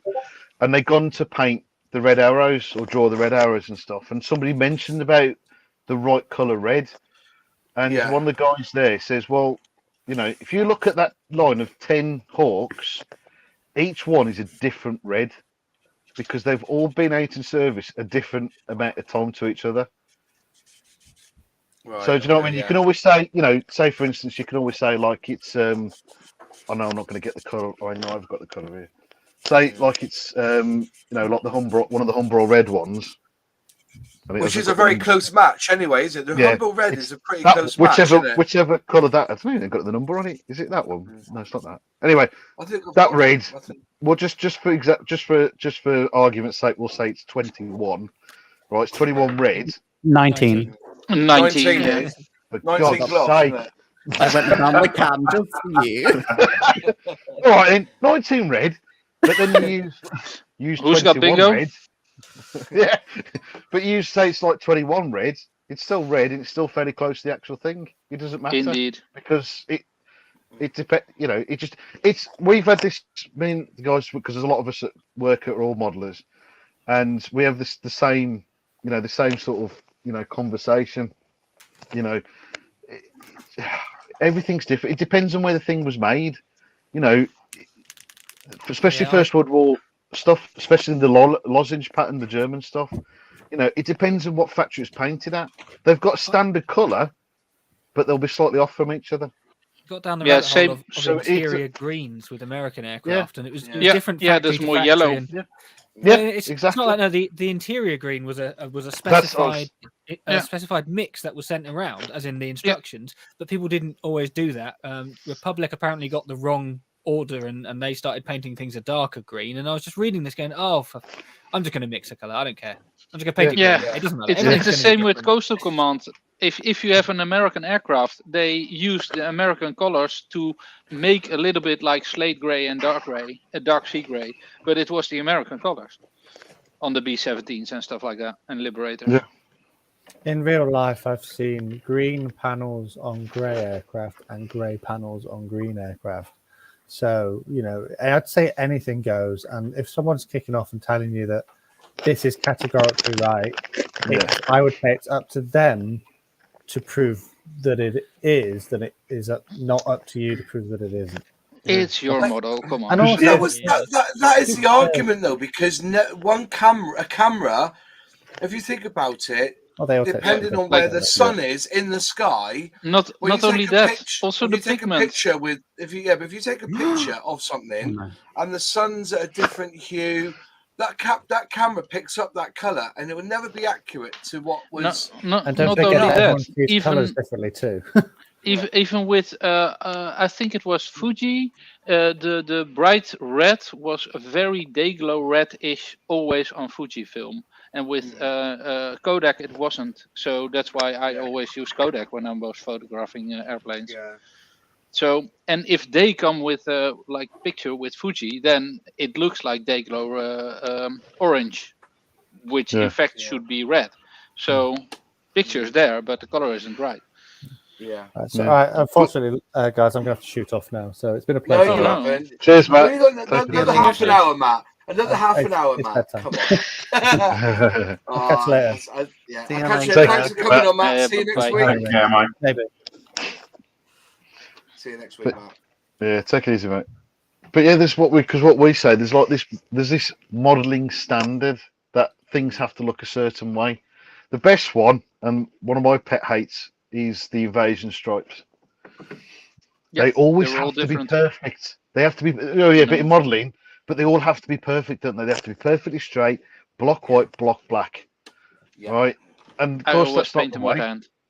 Nope, Yeah, and it's it was not wrong. Slapped on. If It I was can, slapped on. if I can direct It's different. people to my my Twitch stream of me making a Hawker Tempest, which shows exactly how I do not do that with Invasion Stripes. Maybe it will appear on my YouTube channel in the next couple of months. Anyway, goodbye. Sorry, carry on. But no, I'd asked the question on the forum, right? And I stated this very clearly, right? I know invasion stripes in real life were painted on with a yard brush with pishweet paint. How's the best way to recreate that in scale? I know it's difficult, but what's the best way? I had about 10 comments telling me they're all painted on with a yard brush with wheat paint. And I was like, I said that in the fucking comment, you idiot. I know that. One bloke actually gave me a sensible answer, and I used it, and it worked perfectly. Paint it on as it would have been, with some really weak paint, slap it on, and then very lightly airbrush over the top to fill in the gaps. Yeah. So it smooths it out a little Sorry, bit. I don't have an airbrush. Well, Your heavy stick on but to be fair, there are some planes though. There were some planes that fought like in the Korean War that had invasion stripes that were perfectly sprayed on. Because that was later on, and they had time to apply them. If you also for the Suez Canal thing. Yes, exactly. Yeah, and it's difficult in some ways to figure out which one's which. When it was done. But it's just these people that have to be so like pedantic about it's going to look like this. I'm like, well, rivet counters. Exactly. Or as I call them, the death of the hobby. Yeah, it's true. It's not far wrong that. No. But as I said, I think it's like they people are saying that the new Lancaster's been released. So with one of the model companies, the Lancaster's been released. And they've already quoted saying that they've used reset rivets when actually they're what's it called rivets? What's it called? Flush. Raised rivets. Raised. On the Lancaster, there's a whole section of raised rivets, and the company has actually done it with resets rivets. So already they've lost the battle, haven't they? You know what I mean? And the point is that I would rather paint a reset panel line and a reset rivet than I would like to paint or whether a raised rivet, if you know what I mean. So, and I think that when you get to that close, why don't you just build a 1-to-1 fucking scale model and just spend your life doing that? Do you know what I mean? That's how I feel. But but I'm not clarifying any of this, in the sense of. I'm clarifying, I'm saying that it's wrong that we do expect a certain amount of authenticity and accuracy in a plane, but when you get to the rivets and stuff, that there's only 42 rivets here when there should be 44. You just tend to just want to shake your head and go, just fuck off. You know what I mean? And somebody's designed that kit. And you got to remember also these kits are designed to a budget and a timeline as well. Well, you know. yeah. Also, because which you'd have known from the Airfix, and I know it said in the it was in one of your videos, like they're using what examples are left. Yeah. And not all these examples are right. Yeah. Do you know what I mean? True. Because a lot of our aircraft at work are Frankenstein aircraft. Yeah. They're made up from several different airframes, and they're not necessarily Several different right. marks. Yeah, I mean we've got a Hawker Tempest that's made from 3 different aircraft. One was specifically from the Indian Air Force, but all the others they're all different bits. So they've got to kind of try and, if you want to recreate aircraft, rebuild one from original parts and whatever, you've got to kind of The do Halifax. what you've got. Yeah, exactly. Yeah, exactly. That's made from several different aircraft. Yeah. I think even just Jane is now, isn't it? That's Yeah. And further on that note, how many aircraft during the war were actually butchered? Well, made exactly. Aircraft? Well, if you look at for instance the gladiators on Malta, they were just slapped together from boxes, and the wings were from different aircraft and the fuselage. It goes back to the same issue that you have. Oh, my camera's gone off. It goes back to the same issue you see with like the gatekeeping I was saying earlier. Is it's 100% fine if someone wants to just like literally build the most accurate model in the world. Go for it. Like, Queen, you have my support. Do whatever you want to do. Be you. But it's that those people are some of the loudest screamers in the world because they criticize everyone else and say everyone else is rubbish. But like, really, is that the solution to like? And if you, and as I said, and if you want to create a model that's out there that's not being produced, or you say like, is it the Typhoon that people were using to create the Tempest? Is that right? Am I right in saying that? Or was it one of the models that they never actually? Was it the what was it? The Demons? Is it the Demon? I can't remember which one it was now, but one of the Airfix kits, and it was and all you had to do was resin print a certain part, and you then created the other variant of this plane in a different name. I can't remember which one it was now, but if you're really that worried about how a plane is, then you can, if you really want to, make your own parts. You've got the technology's out there now to create your own parts and do it, as long as you've got the nous to do it with, and the time and the energy and the patience to do it. And if you're not committed to doing that, then surely you're just an assembler, not a model maker. Exactly, yeah. I'm an assembler and a hairy sticker and a blower. I'm an assembler. I'm an assembler and proud of it. I'm a real boy. Right. I was trying to think which one it was. That wasn't the Tempest, no. Oh, what was it? It's an Airfix kit anyway, but they said you just design it whichever way you want and it'll be fine. It could be something like the That's Demon. It, the Hawker Heart and Demon. Yeah. Oh yeah. Fuselage top for that's it. Sorry, it's the Heart and the Demon. So if you and then you also have the Nimrod, it's quite similar. Yeah, all 3 of those are identical. Yeah. Oh, seeing those flying at Duxford. Yeah. So Old thanks, Warden, even better. Yeah, I haven't been there. Thanks, WH. I wasn't thinking shit then. I was trying to think. So that was it.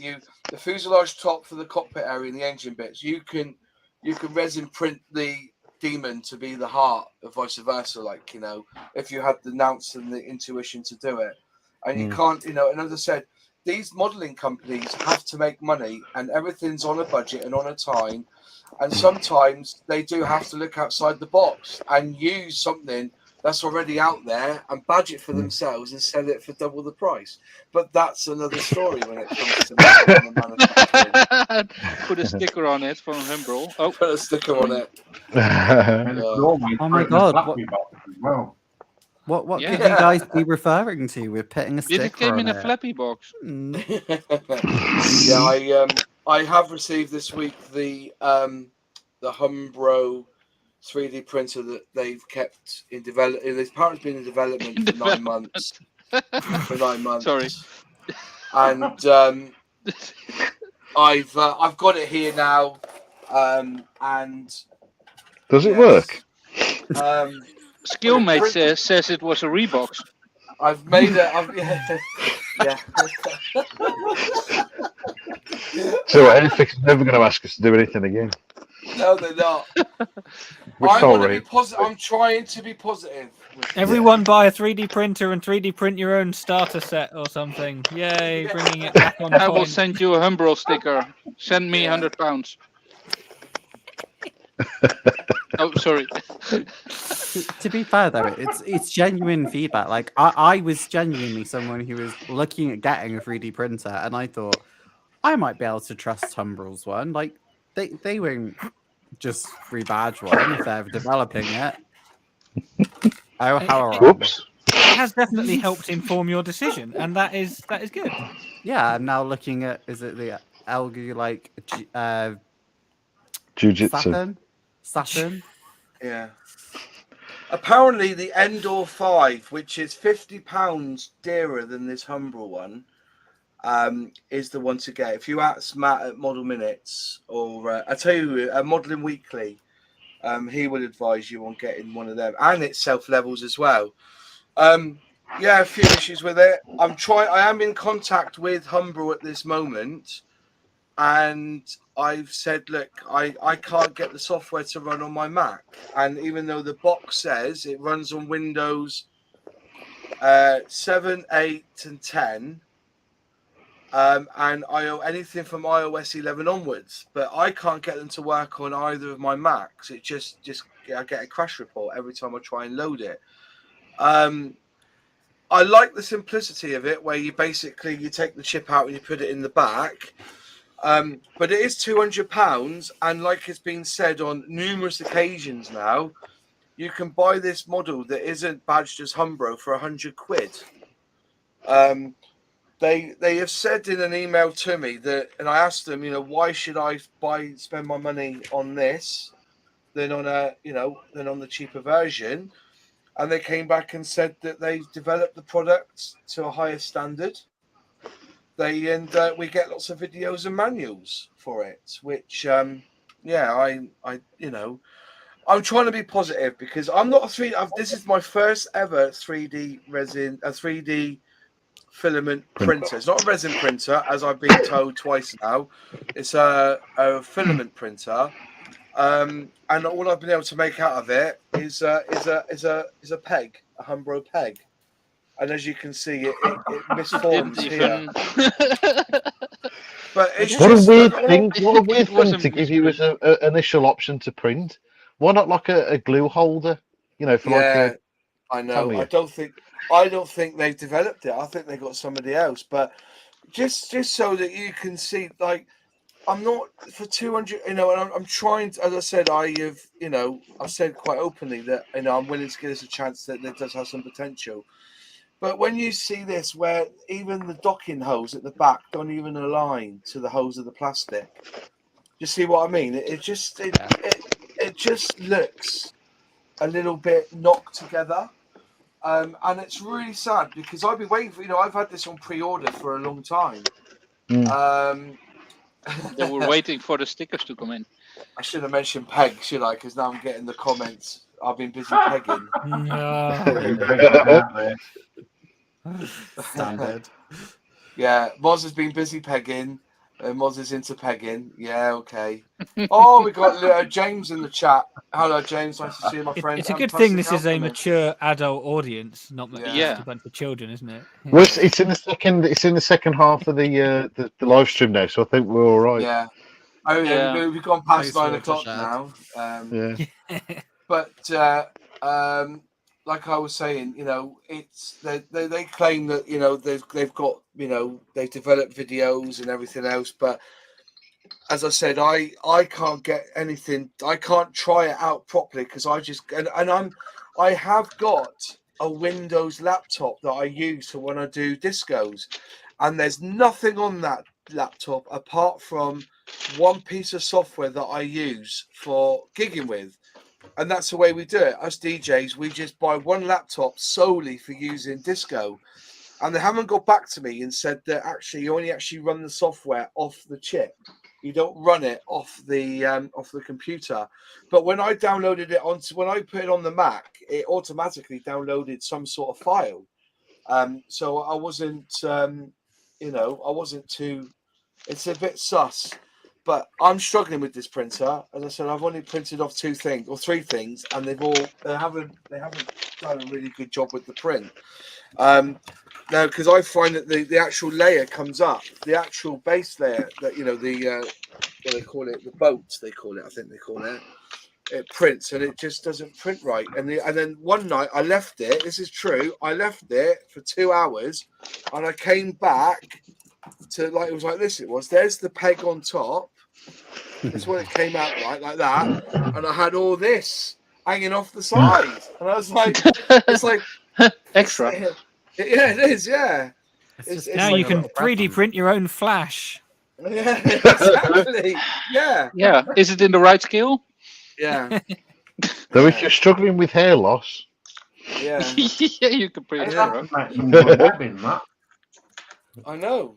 I thought it Yeah. was trying to do some rigging or something. But no, Ooh. I don't. I'm trying to be positive. I haven't done a proper review yet. Trying. But how can I do a review when I can't get the software to work? And I am in contact. They said you've got to level it, but I promise you, when I put that card under there, it's touching and pinching. And what I don't like is that you've got to turn it off and you've got to manually push it across. And there's a lot of resistance there when you push it across to there. And I put the card underneath, and there it is. It's pinching there as well. I put it back over here, and I put the card in, and it is pinching. It is actually pinching. I don't know what else I got to do to level it. I know you keep But- saying you're trying not to be negative, but I don't think you're being negative. You're being realistic. Yeah. That is the product that you have. You are using it Yeah. as a consumer. It's And just let's the way face it it, is. You've never Sure, 3D that's printed your before. experience. You're their target audience. Yeah, Yes. exactly. it's just Yeah. the target. Yeah. I heard he likes pegging. Yeah. Yeah. With a fat and dog. LPJ models is actually just said something quite interesting. Yeah, which is true.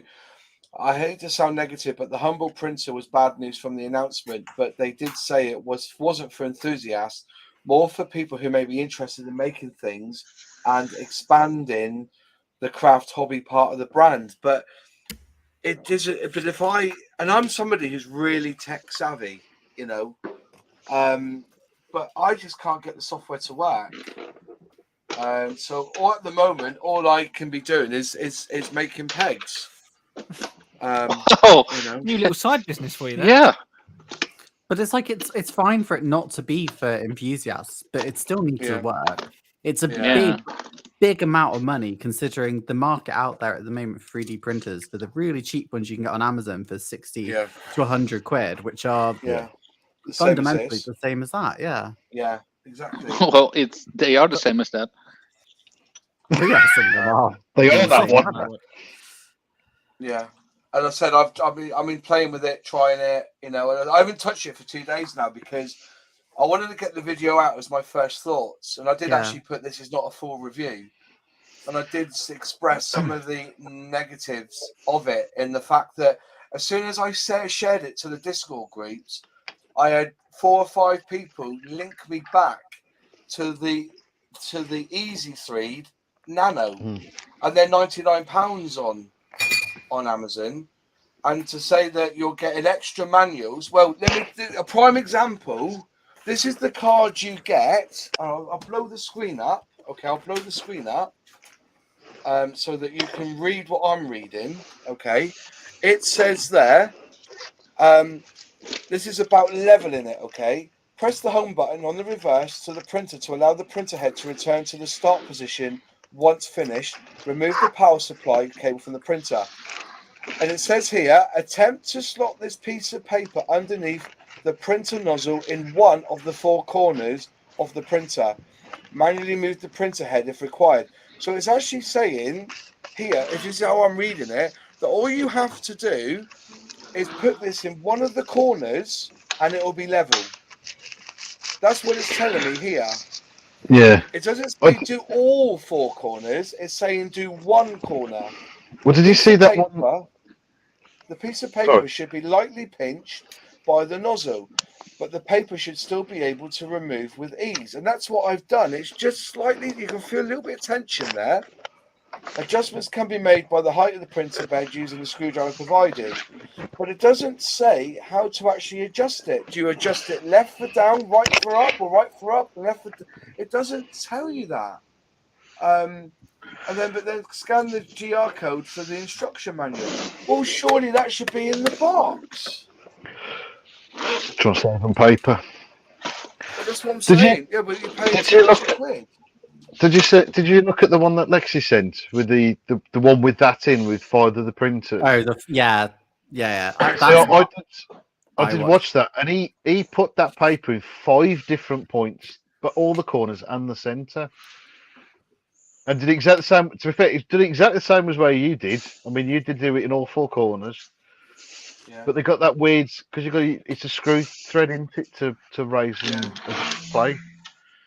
And also, when you level it, this is what I don't understand. Once you've leveled it, because this is really tough to do that, you feel like you're breaking the machine. This is magnetic, so once you take it out and then you put it back in, what's to say that's not gone back to level again, not gone back to true?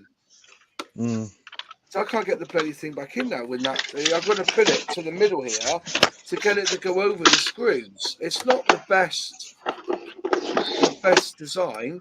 And also, when I said to people it keeps lifting up on this corner, the first thing they said is the bed hot enough? I said, but it's not a heated bed. And they go, well, every 3D printer with filament should have a heated bed on it, because that's what helps the filament to stick to the plate. Well, I think in that video that you sent, Lexi, didn't he say in that one that there was some of the ones he got weren't hotbed? Yeah. Am I right? Trying to remember it now. Some of them were, some of them weren't. But I think that video was interesting because they were all cheaper than what that is. Yeah.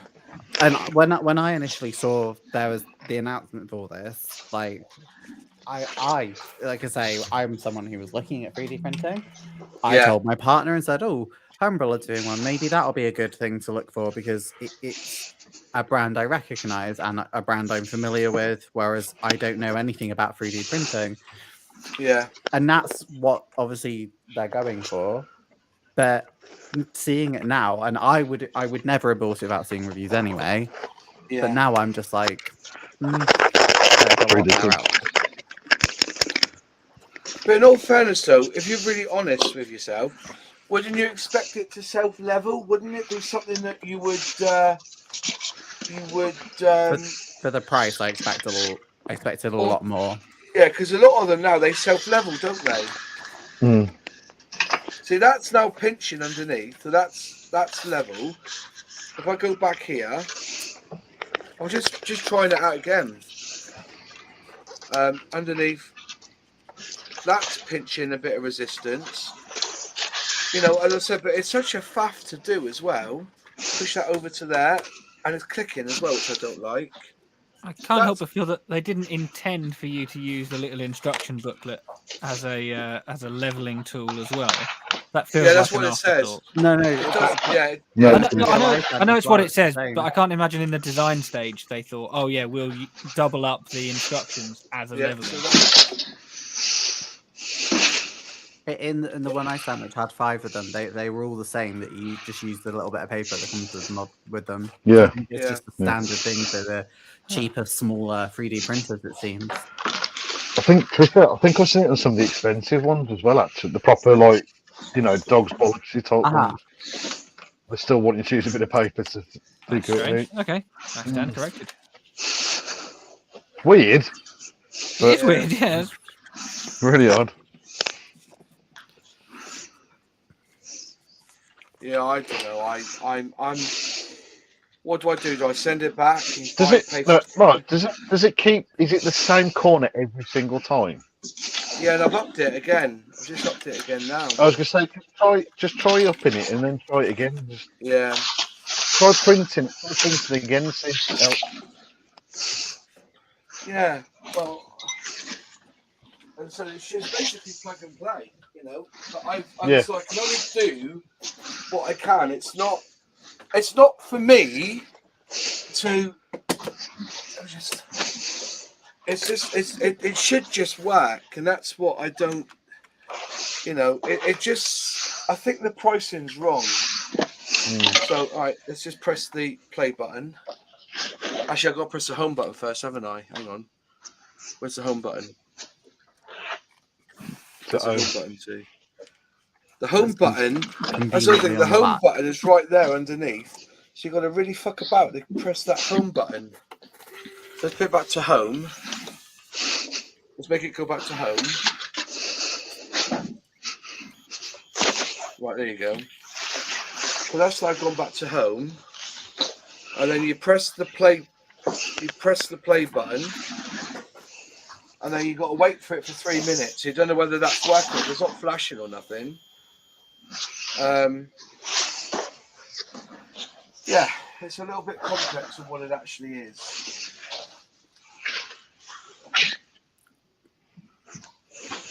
But again, for like a basic sort of supposed to be like a basic thing, it should just work, shouldn't it? Straight away. You should have play with a one button. Right.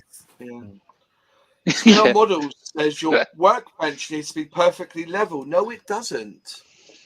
It's to do with the gap between the nozzle and the actual bed. It's not to do with how the level, I don't suppose. And I would say, how many people are they going to sell it to if you're only allowed to have a perfectly level worktop? Anyone who lives in a terrace house is screwed. This is a starter product. It should be aimed at people who have never 3D printed before. They're not necessarily tech savvy. They are experiencing this for the first time. They've made an investment, as Lexi says, in a brand that they trust. Yeah. And they've got something that so far yours doesn't work.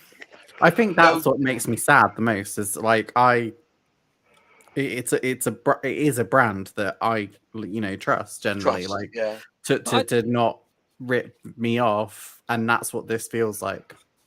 I didn't. To be honest with you, if you go to a resin printer, you won't need to level it, would you? It just gets dumped in water and it gets printed from the liquid, doesn't it? Mm. So you haven't got to faff about. But the end of 5 self-levels, doesn't it, if I'm correct? I think so. But see, I personally don't think Humbrol is all that good, but I want them to be better. Yeah, I guess that's more what I mean. Do you know what I mean? And a similar thing in Airfix as well, in a similar part. They're way better than they used to be, and they've had periods where they've gone downhill and they've come back. I think they've come back up, but I just want them to be better because it's our only British brand as well. Yeah, but it's like I've used the Humbrol paints, and are they the best? For me, no, but I still use them. I still enjoyed them, and when I did a video on as many paint brands as I could in a reasonable amount of time, they came out really well because they were good value for money. They worked. They were reliable and consistent, and that is good. That's a good thing for the name, considering how the paints used to be. Yeah. But and I was hoping that more stuff that comes out, like you say, that they would become a brand that's trusted, and I think this is quite it's not helping. Damaging, really. Yeah. At least from what we know at the moment. And the thing is, like I said, I know I ripped them a new arsehole at the Creative Day when I said they should dump the Humbrol brand and just rename it and redesign it, repackage it, and actually put some effort into it and call it Airfix. But it is. They at least listen to that repackaging thing. Yeah, I think the brand thing does make sense, like you're saying, to an extent, because they could literally just leave Humbrol on enamels, because the only people who use it enamels, for newer people, generally speaking. I was going to say, I know you're an exception, but the industry is going to acrylics, and if they're selling acrylics of all their kits now, then it makes sense for it to be aligned, I guess. But yeah, I've got to say, from what I can see from here, me, that just looks like a cheap throw together. Yeah. Yeah, it's a But white yeah, label. I thought the same thing when you put it up on the Discord. I was like, oh, Yeah. that looks horrible. I've That just linked it. like If you somebody go put to a the box chat, together. if you go to the chat, I've put 2 links there to the Yes, I've printer seen them. on Amazon, and you can clearly see it's the same printer. Yeah. And you know it's Except for the sticker, of course. yeah. See, this isn't even working now. That Display. comment from John Williams is good. Yeah, reminds me of the London Olympics Yeah. electric stuff. Seems they're jumping on a trend, but badly thought out. It will end up costing the Hornby Group money through unsold stock or customer returns. Yeah. Yeah. I can see that. I know why it's not working. I'd personally send it back as a faulty item. Well, I don't think it's faulty. Personally, I just don't think it's not cracked up to what it should be. It could be better. It is faulty in the sense you can't even run the software. Yeah, but is that because I use a Mac? But it doesn't. No, matter. it says It shouldn't matter. If it says it uses, matter. if it says it works for Macs, it should work. That's it. Yeah. That's not consumer friendly to then go, oh, actually, no, you need to use a Windows. I Need to would use a send Windows. it with the peg and the gubbins that came out with the peg, and say if you consider this to be a working product, then I think you need to recall them. Yeah. I think realistically, this whether you should return it or not, it's going to rely on the uptake. Now, if this product is not up to scratch, and people either buy it and return it, or they buy it and they don't use it, and they don't then create what they're saying you're paying for, which is that extra user support, then this will just die. This will just be gone. Nobody will care about it for that I much think longer. it'll die. Yeah. Whereas the whole thing relies on it being popular, being used, and them wanting to invest further in this and improving any faults. Because let's face it, this is the first time they've done this. It's not going to be perfect. So they have to start now getting it right and pushing it and trying to help people with these problems, or they're all just going to end up in a bin somewhere and they're just going to never bother with 3D printing again. I don't think I don't think they'll carry on. They'll find another way of doing 3D printing, won't they? They won't. They should work with a big brand, like a big 3D printer brand who know what they're doing. That seems like the good solution. Realistically, they should be taking a loss on it at first. They shouldn't be trying to mark up a 50 quid printer as a 200 quid printer.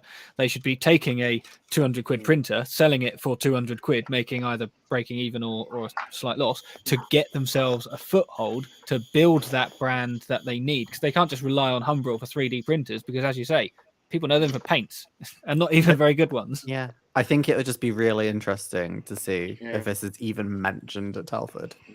You know, this says something as well. That the one that I've linked to, the Easy Thread that I've linked to, Taggers has just said on the chat that I didn't even notice this. That the Easy Thread one you've linked is a 30% 1-star rating on Amazon. Wow. So that says a lot. It even got 1 star. But at least they paid half the price.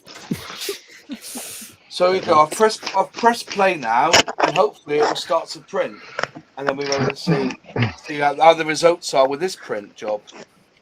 And I'll leave it going for a few hours because it takes about 2 hours to print something like that. And you can see, you know, it's. But that's a nice peg, but how many of them can you put up with? yeah. Next, we're going to end up with channel member rewards. You get a free peg. Every viewer. Most peg shop. Collect all the imperfections now. I mean, if you sell the pegs at 20 quid a go, you know, you only have to sell 10 to make it back. Yeah. And you've got to clean them up yourself with all that flash. At least it's a £200 tax write-off, you know. Well, I as I said, I'm waiting for They may come good with this. I'm really positive that they will come good. The software could be the saving grace of it. Well, if the software works, I can't get it to work on a Mac, can I? This is and don't get me wrong. How many here who use a Mac now? Yeah, because they've got iPhones and Macs and MacBook Airs, and to be really fair, this should be working on an iPad. Do you know what I mean? They should have got this working on an iPad, because I think the majority of people would, because you've got to take out the microchip and then put it into your computer, then do the work. Why didn't they have it as Wi-Fi for 200 quid? Then you do all the work on the iPad, then you just Wi-Fi it across to the printer. It's not even printed now. It's taking ages. Oh, hang on. It's doing it's done that bit now where it feeds a bit out through first, and then it comes across. And now it's start printing now, and then we'll see. And then I'll give it 3 hours and see what I come out with at the end of it. I feel that somebody at Airfix had a good idea, and the accountants probably balanced the books and realised that it was going to have a few minor cutbacks, and this is the result. That does seem like what's happened. It's a good idea, poorly executed. Yeah. It's a shame. It's a genuine shame. Yeah. You should live stream this. Can I have it? Yeah, for 3 hours. Moz's ASMR. Why am I so invested watching this? My It's already trait is watching Humbrol printers. Yeah, that could be in that top left.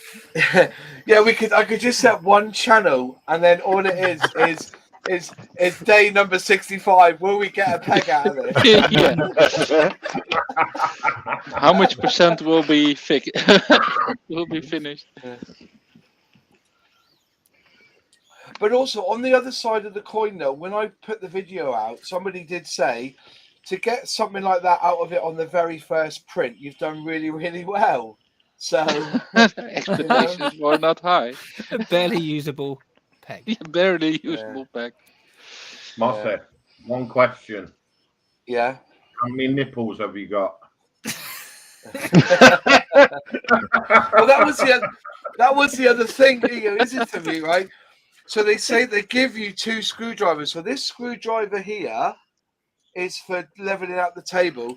Then they give you this little one that looks like it's come out of a Christmas cracker to repair the thing if it breaks. It looks like it's come out of a Christmas cracker. Even the metal on the side's got a chip out of it. That is the Airfix starter set paint of screwdrivers. Yeah. He's got a little gash out the side of it. Even that shows that it's a the reboxing bit, because again, the video I sent Pit in the Discord, they had the same thing, and he joked that it's for Barbie, and then literally taped it to Barbie's hand and was like, "No, but actually, it's the right scale for Barbie." What was worried about that is he got one. To be honest, I've got to be quite in with the comment that LPJ's just made. It's quite a mesmerising thing to watch. It is. Yeah. I'm watching it now, but it's only because bloody hell, it's not peeled up yet, because it normally peels up by now, as I said, I've leveled it.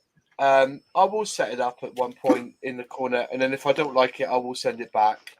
But I can't do nothing else with it because I can't get the software to work.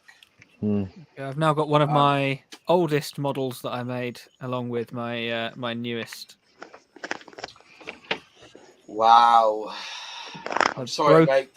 I'm sorry, mate. Nah, it's not good enough to have a patch. You'd have to do it again, then you can have it. Moz, I bought another one last week. I thought you were doing the lightning. I've used a bit of guitar string instead of the horrible flimsy plastic, and the that's so clever. And the intake cover is removable if you wanted it displayed. Nice. Like That's brilliant. Yeah. I don't usually worry with horrible thin plastic pitot tubes and things. Just guitar strings. I've got loads of them. There we go. So do you use guitar strings to do like the line on the back of a Spitfire from the aerial to the tail? Normally, I just don't bother because, as with this one, it just falls off anyway. But yes, I normally use a fine guitar string because that's the thing with guitar strings, lots of different thicknesses. But yeah, that was about 15 years ago. I bought that for about £4 in a local model shop. It's the 70s Airfix tooling. Yeah, it's all right. Nice. But nothing, not a scratch on the Lightning. I've lost my Did it have a flappy box? A flappy box. God damn that flappy box. Well, there you go. The printer is now printing. Everybody's exciting. A little bit of wee came out.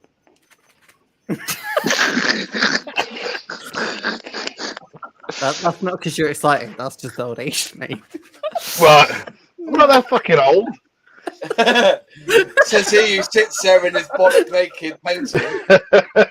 And he just had an outburst of saying you've weed yourself. Evidence is against you. I bet that. I hope that seat's not white because it'd be very stained now, wouldn't it? Hang on. The seat's very weathered. Yeah. Oh, God. It's even got landing skids.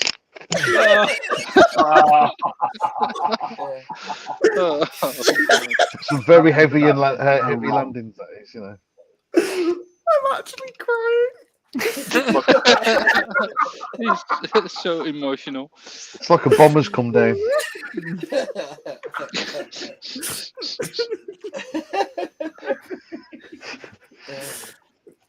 Welcome to Humbrol 3D channel. Yeah. Today we're printing 24/7. Yeah. What will it be today? The bag. Yeah. Well, I feel like if anything, we're now just because those comments calling it skid marks and printing. to be in with a chance of winning today's peg, all you have to do is just be the random address I'm pulling out from Royal Mail website. There we go. You get a peg. Yeah. Everybody gets a peg. You're winning with it. Oh my God. What you should do is every peg that does not work, you should send back To Humbrol. to Hornball. To Hornby. It's like when you leave a horse's head in somebody's bed. Just leave a peg. Yes. We're very disappointed in you, Peg. I'm not angry, Humbrol. I'm just disappointed. I'll tell you what, we've been doing these live streams, and every week there's a new word that we could add to the bingo. Yeah, be one of them. Yeah, bearcat, peg, bollocks, weathering. Nothing bollocks. But no, I say I mean this to my heart. I really would like this Humbrol print. I spent £200 on it.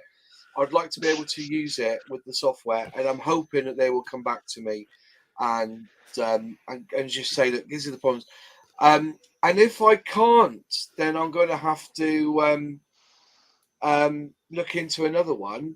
But as I said, this bench is being ripped out this week because I've got my HobbyZone stuff arrived this week. So it's just arrived today. So hopefully I'll be able to build that up and make my workbench look really cool and do a video on it as well. So I like the HobbyZone stuff. I only bought 2. Yeah. But, I like it. Oh yeah, well I got clobbered, didn't I? Big style. Yeah, you got a lot. But I got out of it, so when I pay tax next time, I'll split the order down into 2 like 100 pieces, like £100 lots, and never do that again. So but yeah, it's yeah. Is that chair moist? Which chair? No, it's working. Yes.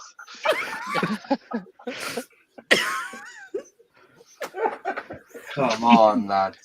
You have to buy a dehumidifier.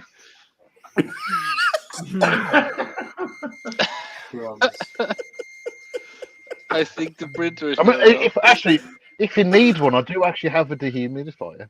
If it's that bad, quite happy to send it up to you.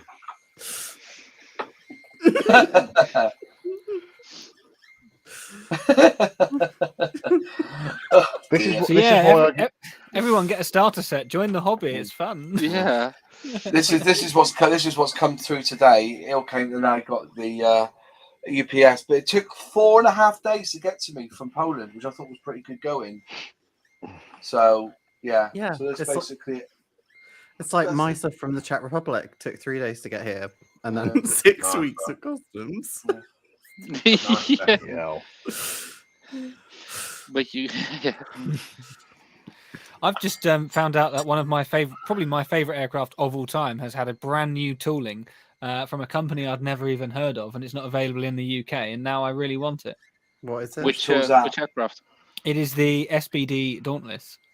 Oh, who's made it? Yeah. New tooling from Flyhawk. I have not heard of them. They're Chinese. I thought they were what's it called? Vac form kits.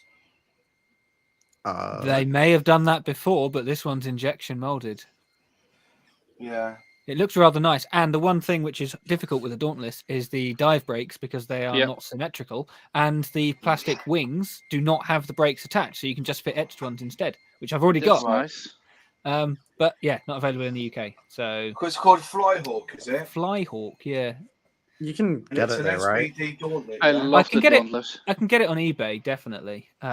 I mean, if not, you can just get those, because I've used it to order from China before. You can just use those like third parties who order it for you and send it to you.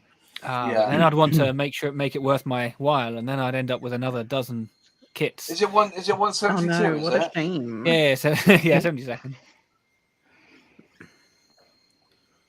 Oh, I see. Yeah, £32 on license cost now. Yeah, it's not unreasonable, but it's only a single engined aircraft. So if that were Airfix, that'd be what, 20 quid, 15, 20, something like that. 120 for us. Yeah, plus the VAT. And yeah, the SBD3 was the 2021 tooling, and then they've added SBD 2 bits for this year. And the Humbrol sticker. There's the sprue for it. Looks all right, doesn't it? It's all on one sprue. Look at the engine. Yeah. And a working resin printer. Cool. Look at that. You get all that So for awesome. £32. That actually does look quite nice. And like I said, the brakes are separate, because with the Hasegawa one, I drilled holes all through the dive brakes, which is a pain, and they're wrong anyway because they're not symmetrical. China seems to be getting quite a few companies who are like really hot on the injection molding game right now. Like, well, you know why, don't you? You know why? Because all the tooling's made in China now. Everything, even you know, Revel and all that in an academy, even though they're based in different countries, they still get the tooling made in China and get them shipped over to the country. Exactly. They need to. It does look nice, that though, doesn't it? I already have decal sets for at least 5 more Dauntlesses. So yeah, I love it. I don't like the cockpit Nice on them. The cockpit looks crap on them. Well, if you look through the instructions, they're sort of matching the top tier kits. I think they're doing at least in theory, a very good kit. Just need to make it. That was fun building the Dauntless. Was it the Airfix one you built? No. Good. Well, apparently it's only 19 quid. If you can buy it, it's 19 quid. Mine was 5 quid, I think. But I got the Airfix kit as well in my stash somewhere. Yeah, it's not bad. Oh dear, mistakes might be made. Mind you, it's $11.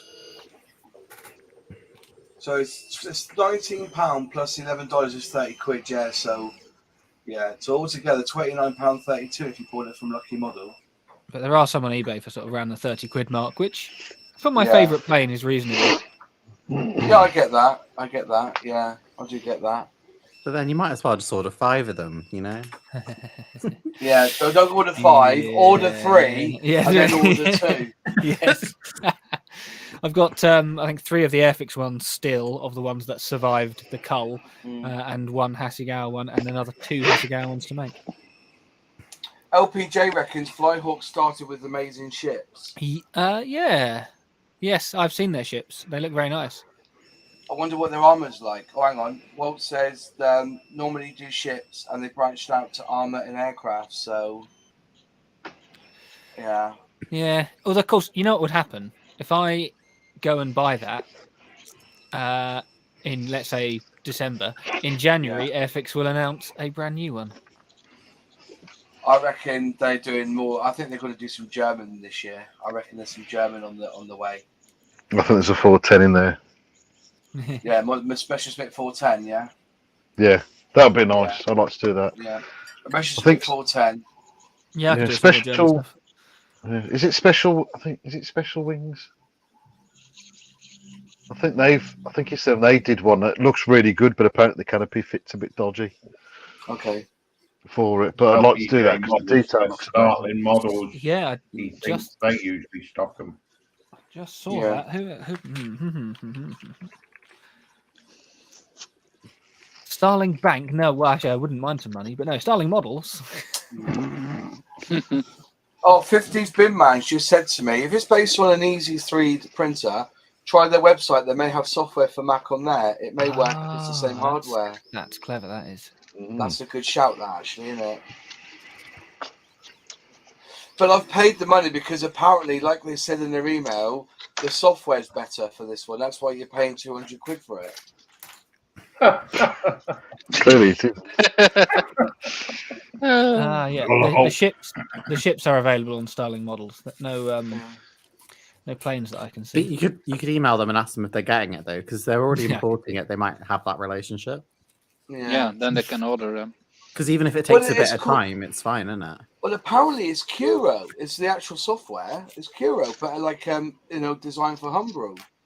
But I said I can't do it. Just can't do it. Can't get the thing to work.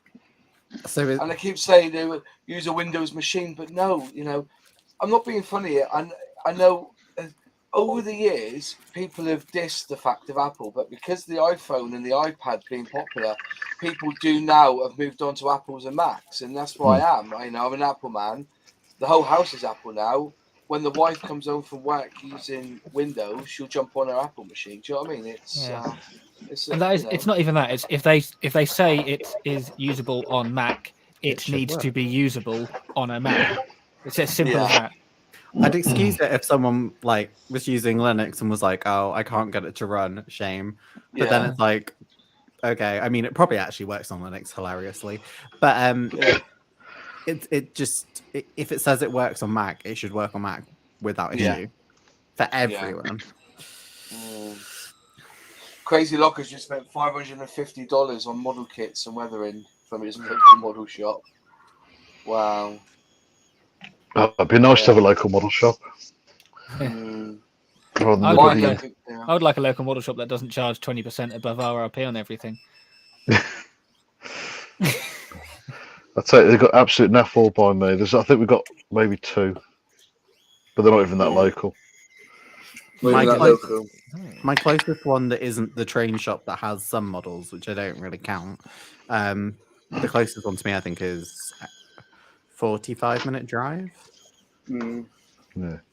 So I've got to make the effort going into Birmingham. I don't want to do that. No, I understand that. I used to go to Halifax. Halifax is it's quite a distance from me, but I used to go there and just make a day of it because Halifax Modelist World is a great little shop. Well, it's not a little shop, it's massive. Yeah. Plastic Alchemist, I have a lot of local model shops. Have you? Yeah. I go to Buffers. Buffers my local one, but then we got Jadlam just outside of in Somerset, which I've got to go to. But I'm just I'd like to go for that one. Yeah, they've gone big or gone home. I reckon unless they've really caught the market, right, they will either go really big or they'll go bankrupt next year.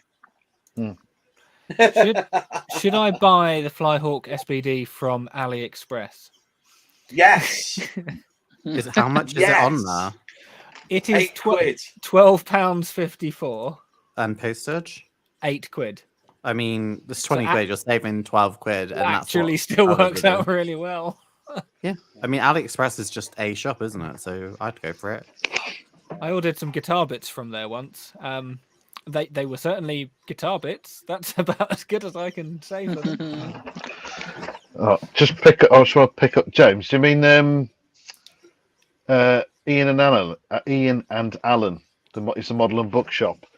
They closed. They're in South London. Yeah, they're quite big, but there used to be one in Birmingham at the back of. I think it was on the other side of the upper part of New Street.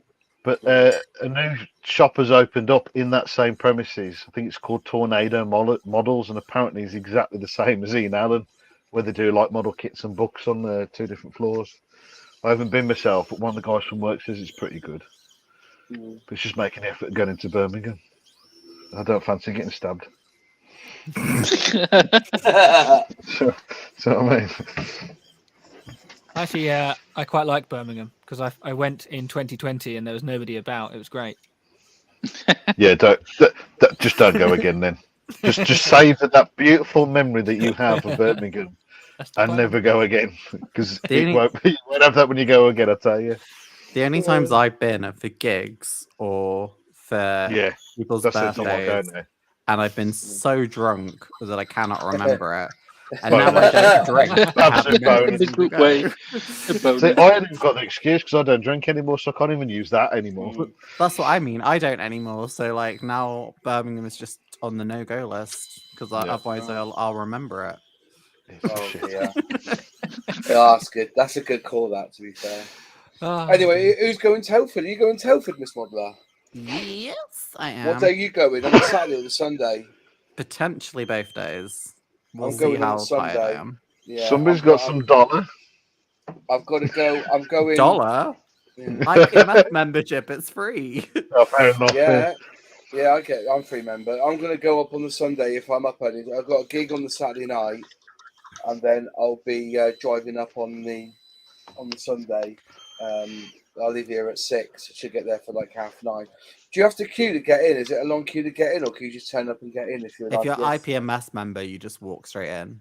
Oh, do you? Okay. Because you can get in earlier as well. So I'm trying to get there on the Saturday and obviously do a video on it because that's the main thing for me to do on that day. And then Sunday, I'm going to actually go and just enjoy the show. Yeah. But I bought IPMS membership purely for that because it's cheaper than buying tickets for 2 days. Exactly, yeah. Well, if you both fancy it, I'm only 50. No. Not if you're sitting there in your voice naked on a chair. I don't think I'll bother. I promise I will be fully clothed. Okay. But I'm working. Yeah, but we don't want your chair. I'm not taking the chair that stays here. It's private, that is. Yeah. Are you offering to weather them? Yes. If anybody wants it weathered, I'm more than happy. Weather the chair. I'm in work on the Sunday.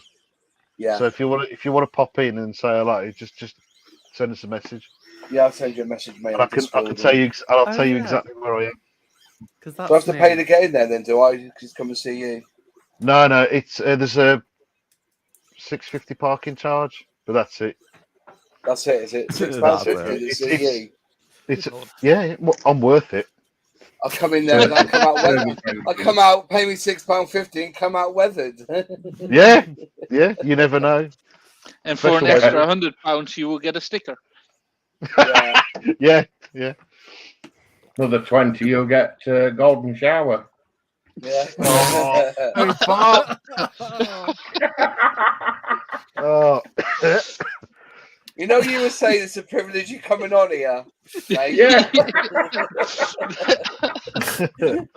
Well, it still is.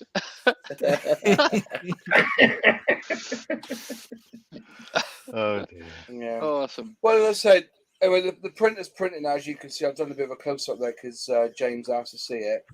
As soon as it's printing all right, I said I'll give it a go, and if and I'll just leave it run for a bit, and then what I'll do is if I can get the software to work and I can print some things out, because like these Model Minutes give me his own paint things he's designed, so I might try and print them off for a bit of fun,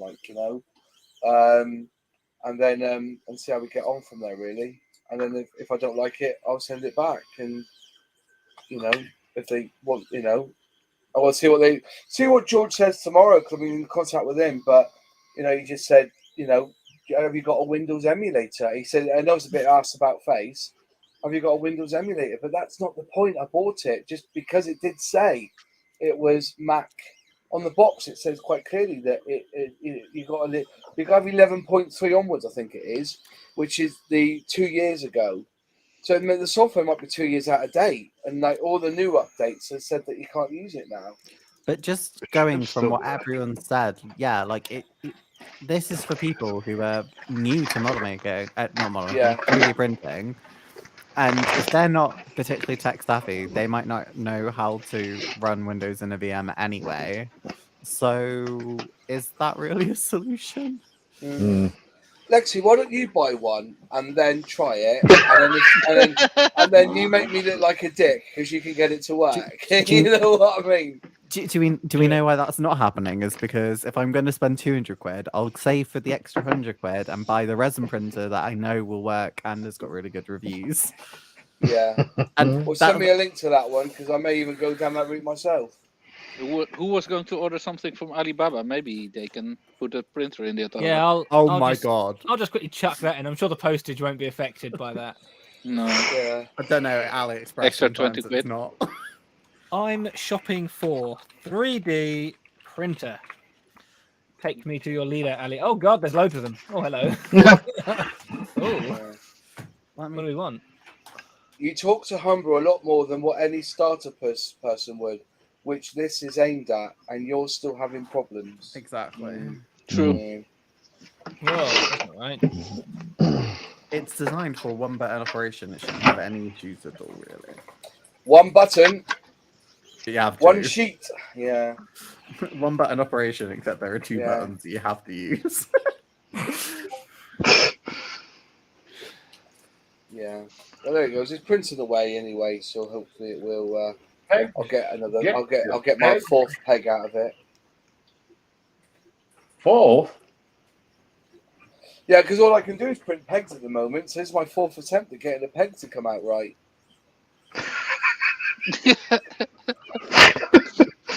By the time I get a peg to come out, I've run out of filament. I have to buy another roll. So to give some perspective, and again, like I'm someone who's looking at 3D printing. For the price of theirs, I'm looking at like Elegoo, which I've looked at and are a good brand, and the reviews are all good for it. And I'm looking at one that's a lot bigger, so I'd expect it to be more expensive. But in comparison, it's £350. Yeah. But it's resin. It definitely works, and it's a brand that one's got stickers on it. This one's got. Yeah, it won't let me highlight over it. Hang on. But I think you can buy like Creator, Me Creator. No, it says it's got a capital C. Me Creator. No, you printer. Me Creator. Sorry, that was bad even for me. It's only 100 But the Elegoo Mars 2, which is more of a similar size to the Humbrol printer, is £213. Right. Okay. So it's got very tough competition. That one's creating priceless Ming vases. Only 156 quid.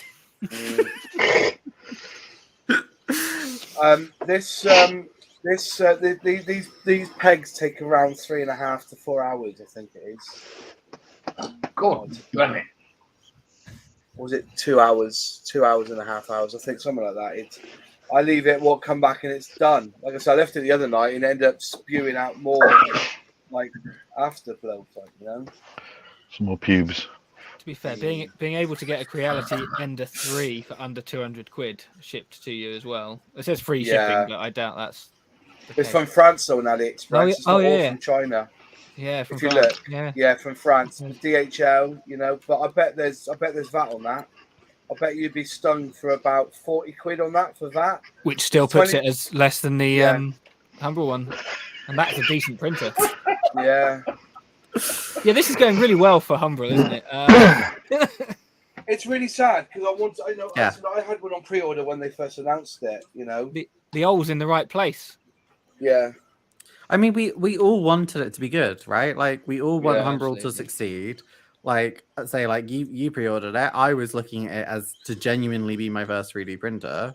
Yeah. Like, none of us have come at this with malice, like intent for malice. Yes. It's just it's just what it is. Yeah. Just unfortunate it's happened. Yeah. Getting a bit expensive now. It's just Well, like I a just lot of know my it- actors. yeah. That's enough of Unfortunate that. That's enough of mistakes.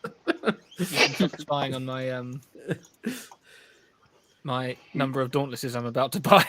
Yeah. As I said, I don't, I kind of regret blowing off like I did at the Airfix day about it, but I still genuinely believe that the brand it's just too much work to get it to be any sort of thing. So, what's in Taunton OPJ models? What's that? I didn't know they had one in Taunton. There's still a model shop in the bridge in Taunton. Is there? No, I don't think there is. There's one in Frome. Jadlam's just outside of Taunton, I think. Just up past that way. The one I go to is Buffers, out towards Axminster. Whenever I hear Froome, I always think about Froob, so it's like yogurty. Yeah. Well, every time that's what I think of. I went to Frome once. Right, LPJ Models just said the thing is RE 3D printers. If we don't hold the companies to account, they will keep churning out crap. 100%. I mean, that's what Modemits was saying earlier, wasn't it? Like, Yeah. As we are people who are releasing content that people might actually go and buy a kit from, you shouldn't bullshit, because otherwise you're just adding to the problem. Yeah. Yeah. Definitely. Well, it's just one of them, isn't it? We try our best. And as I said, I'm one of the biggest supporters of Airfix going, aren't I? Like, so Airfix. The only one.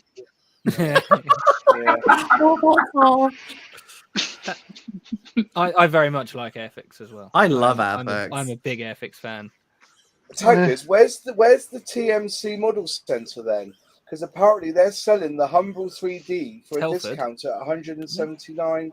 Telford Model Centre, TMC. I thought it was called the Model Centre, but I thought it was in Telford. They're doing it for 180 quid, but I bought mine off Humbrol for 200. Right, the fucking thing's going back. They had their own stickers. If that's true, I'm sending this one back then. Fuck them. No, how can they do that to me? Don't they know who I am? That's why they done it. I've pre-ordered their unannounced Bearcats. It is worrying though if it's come out and it's already reduced by like £30. Cheltenham Model Centre. I've got it for £20 less, but still that's a lot, really. That's 10%. Wow. Maths.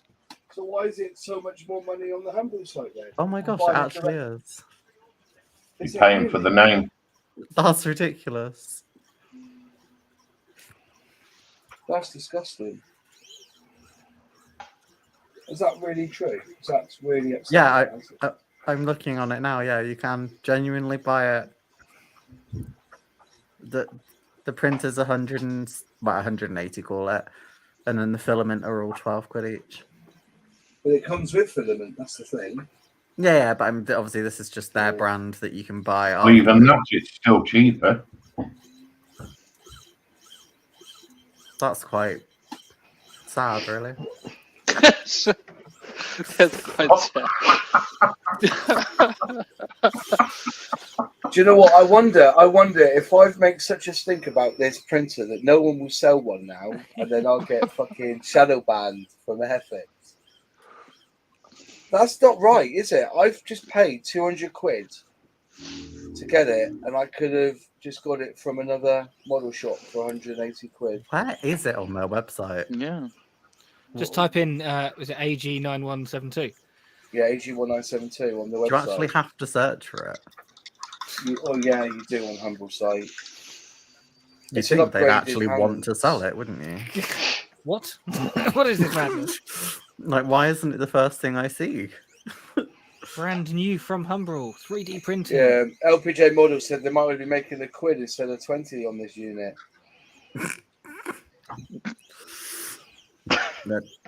They've definitely got massive profit margins on it. Mm. What's the average? 20-25% on most stuff, isn't it, these days? I think it would just be really interesting to see what the actual software is. Are there any reviews? There are no reviews. Is there any reviews? Well, must you make not on TMC, no. Are you the only person who's done a video on it as well? I think so, yeah. The only one who bought it, probably. Yeah. Yeah, it's still 200 quid on that on Humbrol site. Yeah. But this one has a sticker. It's a knockoff sticker. But it's in colour. I'm gonna when I get my Ender 5, if I ever think about getting an Ender 5, I'm just gonna print off a Humbrol logo and stick it on the front. Yeah, maybe you can print your stickers yourself. Oh yeah, you could take the STL file off the SD card and then keep it for when you next want to print it. Yeah, and you can keep the pack file. Yeah.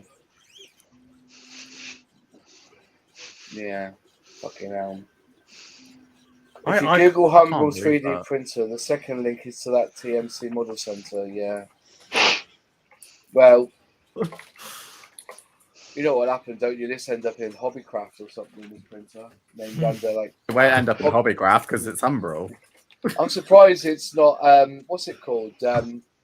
Amazon Basics. You know what I mean? Labeled up as that.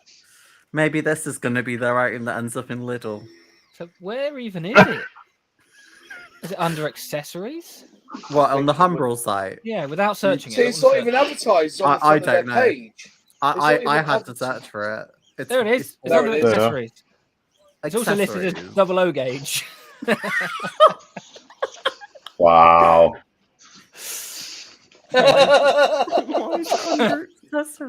If you go down, mate, go down, keep going down. Go to learn more. Go back up, and you'll see learn more. Right? Go on. I keep missing it. What am I looking at? There's a big blue button in the middle. Big blue button. Oh, yeah, literally the right learn more button. When I went on this page, go scroll down. Scroll down. All these videos, keep going down. All those videos were not working. I couldn't get them to work on the day. I was trying to get them to work, I couldn't. But that's the Slicing Creator 3D there. If you look at that one, that's the software. Oh, let's watch it. That's the software. Oh, that is an interesting UI choice. Some hands-on action as well. Let's all watch it together, class. No. Oh, kind of stream. We're getting rid of that. Guys, keep it tidy. This is a Reacts YouTube channel now, I'm afraid to say. Talking about just soggy chairs. There's no review in this either. By the looks of it. It's put that video back on though, because it would be interesting to see what the software actually genuinely looks like. Yeah, okay. Fair enough. Do you want to put the video on, do you? I'll do it. Oh, you'll do it. Yeah, put the video on. Yes, boss. Because that's the one thing we haven't seen, isn't it? The slicing no, this one. Slicing. No, Creator 3D is what you want. Yeah. Next one up. Oh, that's setup. That's it. Yeah, there. This is the software. It's funny that they've designed it as a rocket, and you're thinking, well, you don't do much space, do you? But you can 3D print your own balloon, like, you know. That's the bit. That was the bit for you. That was make sure. I went past it. Make sure you have a compatible system, is what it said there. Well, this is that doesn't fucking matter. Look, Mac 3D or Mac 3D Windows. It's bollocks. I mean, considering it's a 832 XE, I'm assuming. Oh wait, no, it's bigger. It's just the XE. Okay. Yeah. God, it's a bit of a. And if you can't open it, you've got to run it as administrator. Well, I've tried all that. It just crashes. I'm not gonna lie. From the other software I've seen that is free. Oh, also that rocket came with all the other ones. Oh, no one wants me to play Power Rangers. So that Careful rocket, now, Kate. You may get that. What's it called? That woman. What's she called? Hobby girl. It is. the other video I sent that had the five 3D printers in, all of them had a rocket as the default file. So that's why there's a rocket there, I think. I see. Put the next one on. The slicing simplified. Yeah, they're not very long. We can watch it. Oh, the button's flashing. Oh, they got the fast one. Bloody hell. Moss is good Oh, news. wow. I wish mine was that fast. You got duped. 100 quid. Need to give it more power, that's all. Put some more coal in it. Feed the hamster. Yeah. Hey, if it went that fast, I'll put a peg in every single zine I give out. You just haven't pressed the fast button at the top. That's it. I'm not sure, like... I'm going to be honest, from my limited knowledge, I wouldn't say this software is worth the 200 quid. What do you mean? This is top quality. Yeah. Look at those files. It looks okay for a beginner. It's very, very simple, but I don't think it's not what I expected it to be. No, it's a bit rubbish, isn't it? Yeah. Here's the instruction manual. If you want the instruction manual. Yeah, I've got these. But why isn't that in the box? Because they didn't pack it, did they? Spent all the money on the printer, the sticker. It would cost more to print it out with Humbrol on the side. This is literally just like a drop shipped product, isn't it? That's why. Yeah. And they're all neat and tidy on the back of the sample model, aren't they? No, they're not. If you look closer, they're off to the left again. Oh no, yeah, you're right. Yeah, that one's up. Yeah. Oh, that's always the angle. Yeah. No, No, like it's that. off to the left. That's I've seen this appalling. manual. Listen, I've read this manual through 3 times. Will I recommend it? Of course I recommend it. It's Humbrol. You're part of their cult. You could use it just to have a Humbrol spatula for cooking with. No, Yeah. Pex. I'm putting an order in for 200 pegs. Yeah, with Moss, right? Keep on Yeah. printing. Yeah. I mean, And the thing is, so you can't even use those pegs on your scale model because they don't bend the right way. Lol. Right, I'm retracting my order. Yeah. Oh, there goes the peg business. You're printing pegs off that you can't use. Moss is going out of business. Oh, sorry guys. It's actually it's called a clamp Oh, a clam. Yeah. Lamp. Whoa. in the test print section. It's a fucking peg. It's not a clamp. Even that's wrong. A clamp is 2 moving parts, isn't it? Yeah. A peg is sprung, isn't it? If you Yes. think about it. A peg is a sprung thing. You know, I said it's. I it might just write that in doesn't- the review if I write a review. No, I Yeah. haven't written it. I shouldn't. Everything always I honest. see is just making me more and more sad. If I sent it to you, Lexi, do you want to have a go with it? Shall I send it to you so you can have a play with it? Because you've got a Windows machine, haven't you? I will happily give it a go if you want. Yeah, I might just send it to you and see what you get out of it. I'll just sit Can there you, and scream 2 at it. pegs. Can you just rig it to print 20 pegs first? Yeah. Stack Like, don't know what your problem is. I'm using these pegs on my models every day now. Just a video of Lexi going, right, let's plug it in. And fast forward to 20 pegs later. I tell you what, we'll be all here now using Humbrels and Ambrels to paint the pegs as well, won't we? I got some of those. Send me the pegs. I will paint them. It is a shame. Like I say, like I genuinely use Humbrol glue. I sometimes use their filler putty. I use some of their paints, and I don't mind them. But nah, this just it's mad. Just go back up again, Captain. Right, go back up a bit, and Which it's where bit? it says the print button. See the print button there? Why is it a play button? Why isn't it an actual print logo? Be honest. Why is it a play button? Because I called it the play button. You press play and it prints. And I'm thinking, no, you twat. It should be a print button, surely. Yeah, See, now but I'm it's getting... a clamp. Oh, no. Because okay. I've just realised I've been There's, robbed by 20 quid. I've now realised I'm getting more fucking sucked about it, like, you know. Yeah, I'm finding more faults with it. It ain't got a print setting. It's reasonable though, because it's 10% off the price of it, and You there's can no pause the reason printing for it process to at any be. point by pressing the print button. Press the print button again. And it only has a play button. Oh, actually, that's a point, because I'm in the Airfix club. I wonder if I got my 10% off there. Oh yeah, That's that a would have good made it shout, 180. actually. How So many not- flying hours does it have? So really, they should be selling at 180, and you should still get 10% off that. Really. Don't even go there. I'm already out. Look, I'm trying to be Emperor Palpatine here. Just give in to the hatred. Dan, Did you know But the legend it's of all Darth pegs off. Plagueis the Wise? Is your workspace well ventilated? That might be the problem. Right. Yeah. Right, Put let's on the have a look, compressor. shall we? Frequently asked questions. Considering it's a brand new product, I doubt that.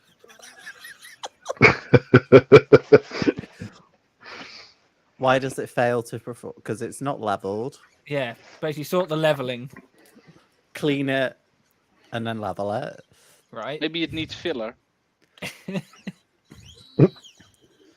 I love how it's literally just like perform leveling. Please ensure it's lined up. So level it.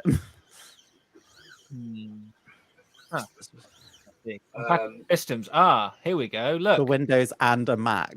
and a And Mac, a Mac A version. Mac. for Windows and A a Big Mac. Mac. Okay, no. A Big Mac, yeah. There it I is, can that's- print my own straw. That's the versions of Mac it should work on. 10.13 and Yeah, higher. that Yeah. is 3 No, years no, ago, a that is, because version. we're on number 12 now. Oh, maybe you're too high. Well, that's what I thought. Maybe And then I it's not understood. level. If you're too states high, at- it's not Yeah, level. we just said it earlier. Yeah, but Right it must there. be level. But as I said, look, please ensure, go back up. Sorry. Please ensure that only STL files are being opened within Creator 3D. Other file types may be compatible but not be recommended. That's my point. It's not an all-round machine. It's like it's locked down to Humbrol Zone, doesn't it? If you see what I mean. Well, STLs are standard. Yeah. Yeah, but it says, you know, it's got to be done through Windows Creator 3D. But you don't have to use their software. And I get that they're trying to get people to use it and it's trying to be like an introductory piece of software. But I don't know. Like, so just taking it, ignoring me as a person, if you took it from an accessibility standpoint, that UI is grey on grey on grey. How bad is that for reading for people with poorer vision? Yeah. silly question, but you know that magnetic pad thing you was on about, the bed? Is it level? Is it straight? It's not straight. bent in any way? Unlike me. Well, it's a magnet. Well, me. I'm keeping quiet. You should try Listen, to use you it. can rub it in. You shouldn't assume the bloke's gender. No. Well, It's because you've been misidentifying the print button as Yeah. a play button. Yeah, I think so. yeah. Yeah, I identify myself as a Humbrol 3D printer now. Well, you don't work properly. Yeah, he's not level. As the trans person here, I'll say it. I'll allow it. Okay, fair enough. But as I said, at the end of the day, I can't. The printer seems to be printing fine, in the sense is of Good. I can't do anything with it because I can't get the software to work on the Mac. And also I've got two Macs. I've got a MacBook Air, which is the M1 chip, which is the new chip. So if I did run it on an M1 chip Apple Mac, it would have to go through Rosetta anyway, which is the translation program. But, you know, they basically said to me, "Oh, could you run a Windows emulator?" And I'm thinking, but why should I have to when you're saying that it works on Macs? And I don't think it's Humbrol, because he said, "Oh, we tested the software on a Mac and it worked." But I'm saying, but when did you test it? You know, did you test it last year, year before?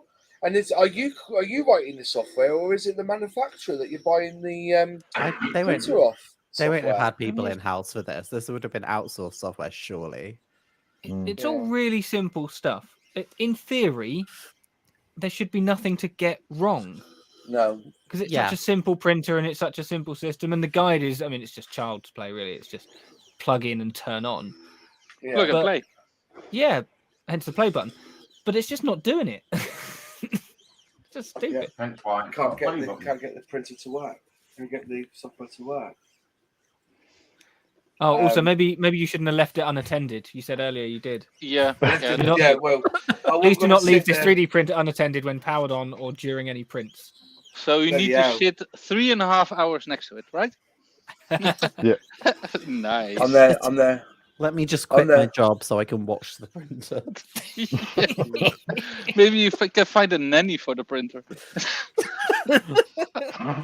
You come round and look after the printers. What I need to do is see what somebody else. I bet somebody else will pick it up with a Windows machine, and they'll just get they'll give it a glowing review. Ensure you are using a compatible computer system, but we've already established it should work. That it should work because it tells you it should. Yeah. Compatibility. Yeah. There we go. If I was still looking to get a filament printer, I would genuinely try it. But because I'm going for resin instead, it just feels like it's 200 quid that I'll never get any use from.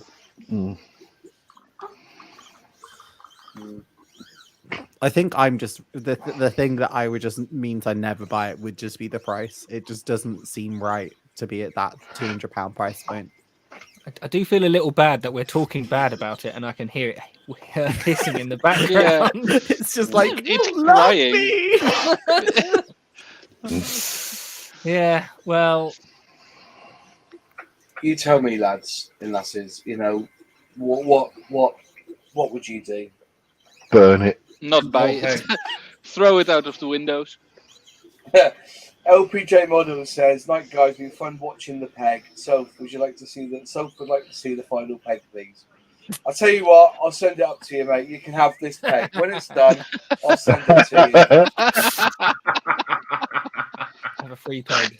And then she could do a review on it with a washing line. Well, this clamp isn't working. I've got one here. As I said, I've got one here. Where is it? There, I've got two actually. There it is, partly printed. And you just squeeze it. Can you hear it crack? You hear it crack when you squeeze Don't break it. It's not flexi filament, is it? No. So it's again a bit of a weird choice. It's just designed for natural flexing with the design. And also, can you see this? Oh, it's coming apart there. It's like it's delaminated. Yeah. It's a double peg.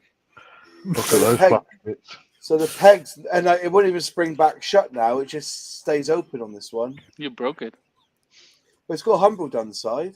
Oh, that's nice. 50 quid right there. Yeah, 50 quid on it. Who would like to buy my Humbrol peg? Only 180 quid. Yeah. Free phone. And LPJ Models has just said, before I go, send it back. Yeah. Yeah, I would. This has been a bumper edition for the people of YouTube, hasn't it? The quality product. We've only carried on because of this fucking peg anyway, so... and I'd have to go left in the morning anyway, so I'm all right this week. So, but yeah, it's just, as you can see there, if I put a knife there, you can see that it kind of, just separates. It's like completely delaminated. Yeah. So, Which even then, happen. yeah. But in other respects, so what would you use this 3D printer for when it comes to scale modeling? Would you be able to? You wouldn't be able to create a cockpit dash, would you, or a display, would you? No, fidelity's nowhere near good enough. No.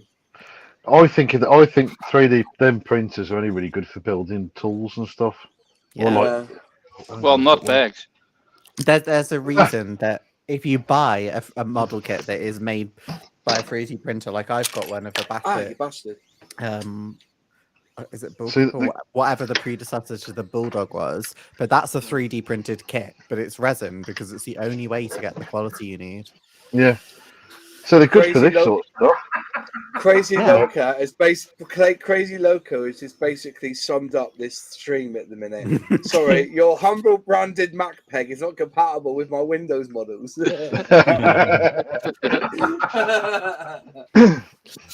Oh, But I don't know. I think for these, yeah, like a glue stand, and because I mean, just look at look at if you wanted to use that as a model, look at how much sanding you've got to try and get that out of. And I can't. That's what I said. Matt from Model Minutes, bless him, wouldn't you? Yeah. Well, Matt from Model Minutes sent me these. He gave me these because he printed some stuff off for me.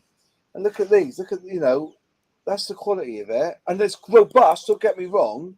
Yeah. And my Tamiya tape holder is resin printed, and it's really good. I put a slip of blue tack underneath so it sticks to the thing. But I put these stickers on. But that's it, the ultimate, and that's why I keep my 3 lots of Tamiya tape. It's a good dispenser. But I just wanted to know what usage we've got for scale modelling. I've not seen one yet, really, apart from making pegs that can't really do much. So I think it proper resin printers. Send that machine back. Send them one of the pegs that's delaminated, and say if you think this machine is working correctly on your specific machine, give them details of your machine. Your machine, their machine is clearly has serious fault issues. Well, I don't think it's the machines at fault, though, mate. I'm just saying that I can't use the software to print other stuff off because I can't get the software to work. But at the moment, I've done another level. I leveled it off before, and I was getting these sort of responses with the pegs. Now I've leveled it again. This time I've actually leveled it I've pushed it upwards with 4 of them, pushed them up just a little bit. So now the paper's really, really tight. So it's more than a pinch, if you know what I mean. So I'm hoping that's cured it. But I would love to get this a full review and get it to print properly. Or do I, but after, and this is the trouble, you see, I brought out this product. I bought this product because I was excited about it. I wanted a 3D printer. I wasn't sure whether to go filament or resin. And I thought I'd buy this Humbrol one. But at the moment, I've had it for 5 days now, 4 days. And all I've got from it is a peg. You should print that on a t-shirt. If it was me in your shoes, if I'm being really honest, because you're looking at doing it for modeling, I would return that, spend a little bit more, and get a decent resin printer. Yeah. Because for actual model making, like Sully said, it's great for tools and accessories, but they're essentially classed as low filaments are low res printers, whereas resin are higher res printers, and you just don't get the same quality. Yeah. What does modelling? We know what you like, Brown Moss said. We're not knocking you for that, but you need a machine that's going to do what it's supposed to do. Yeah, that is a tool maker's machine. Yeah. Well, it's halfway through the print, and also that's the other thing. I can't tell how long the print, because when you get a normal resin printer, it tells you how long you've got left, doesn't it? Even some of the ones at £100 tell you. Yeah, the cheaper ones have even got an LCD on it. Yeah, because this doesn't tell me how long left on the print, so I'll be there wondering if I've not printed something before and I can't leave this unattended. I'll have to book the day off, wouldn't I? Thinking, well, I don't know how long it's going to take. Yes. Yeah. Sorry, mate. No discos for you. I've got to watch my printer. Yeah, that's right. There's the bride now. Take it to the disco with you. Take it to the disco with you. Put it on the side as like a little gimmick piece, and then you can watch your printer at the same time. It says you're not allowed to move it once it's started, so you have to move it first. Crazy Lots just said exactly what I said earlier, that a 4K resin printer isn't that much more expensive. Yeah. No. They're getting cheaper all the time, aren't they? Because I think more and more people are buying the resin printers. But with the program that's not working, all you've got there is a very expensive desk weight. Yeah. Yeah.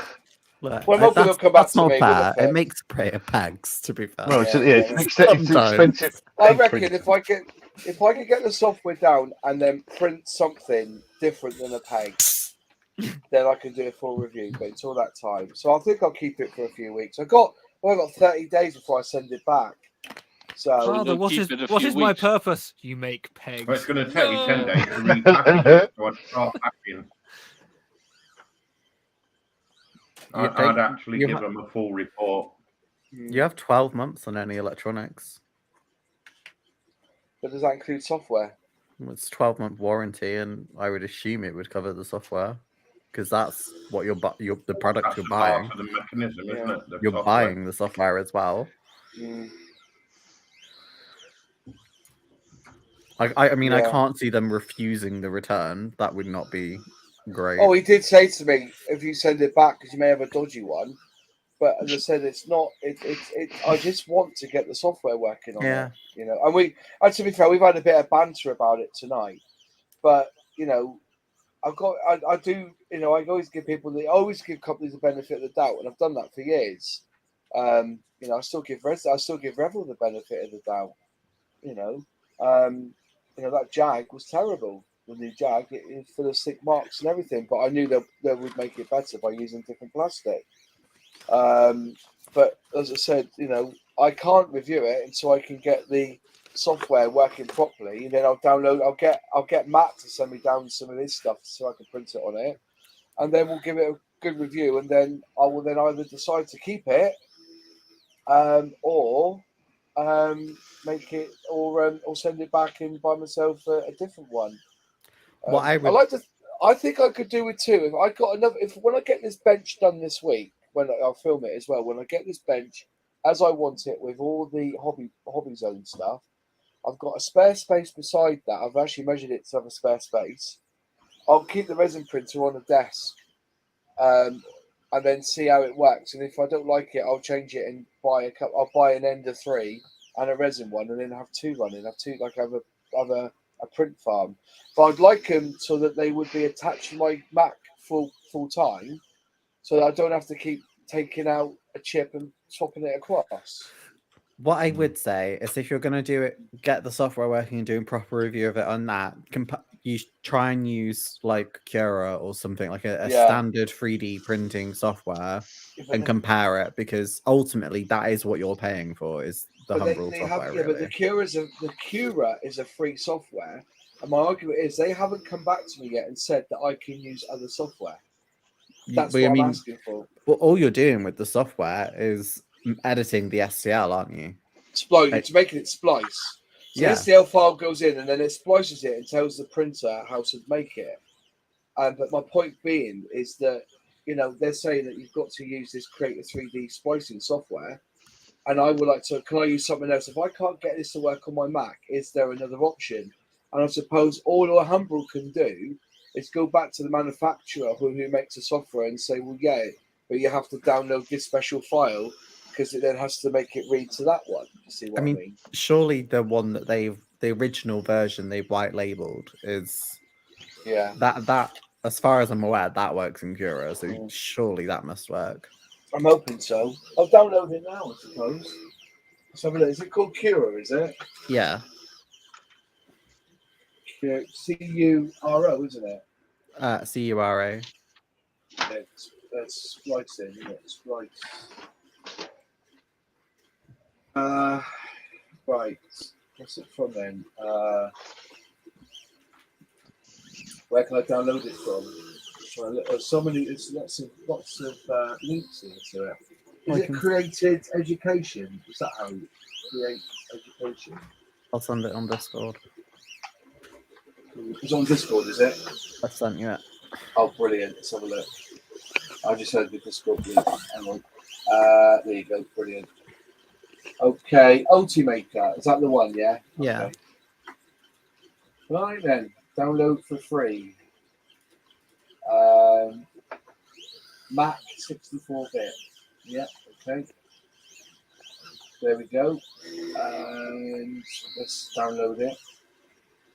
Oh yeah, it's 100 megabytes. Yeah, it's a big file. 206 megabytes this file. Well, the one on the chip, I don't think it's that big.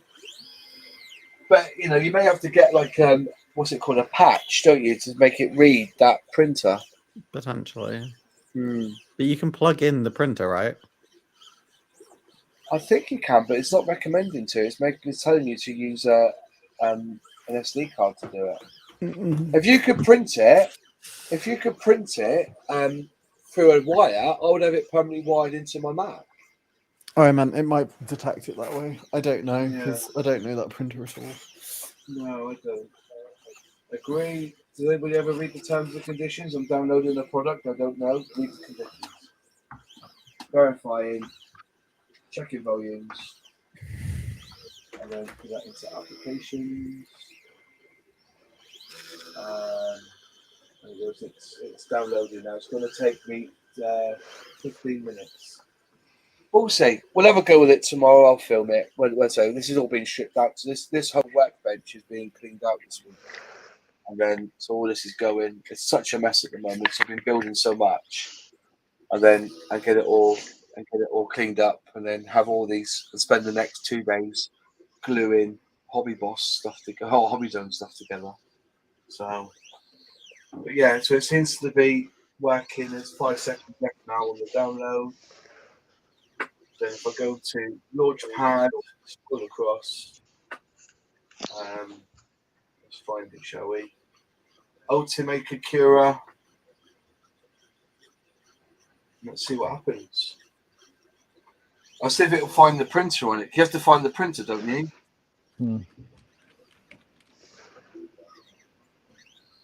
See if it picks up the printer.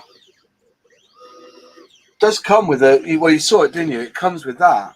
If I just work with that, it comes with it, but it's so short. It's like a little short cable with it. So it's just a standard USB, isn't it? With a, USB. The printer type on one end. Oh, who's gone? Accidentally left. Oh no. No. The first loss. I was a casualty of the Humbrol printer wars. Fell asleep. Never mind, we'll stick you down with the sticker. Yeah, with a clamp. Yeah, you can fix my wounds with the clamps. The mighty Humbrol clamps. Oh, they'll just disintegrate. That's useful. We use a flappy box. Yeah. Yeah, that'll be my coffin, a flappy box. Flappy box and duct tape. Clamps, come on, clamps. On topic. We've never stayed on topic. This We could try. What's modelling mean to you? Also, Humbrol printer. Also paint. Yeah. I started this hobby so that I could have a massive mountain of horrible Humbrol broken clamps, stroke pegs, stroke whatever they are. And they won't even go over me Grundy. I think the only realistic use for a 3D printer like that, because of the low fidelity, is for YouTubers to make their own branded things. Just make yourself a large circle. As long as it says Humbrol and it's a pack. Or clamp. Change the file so on the other side it just says Moz.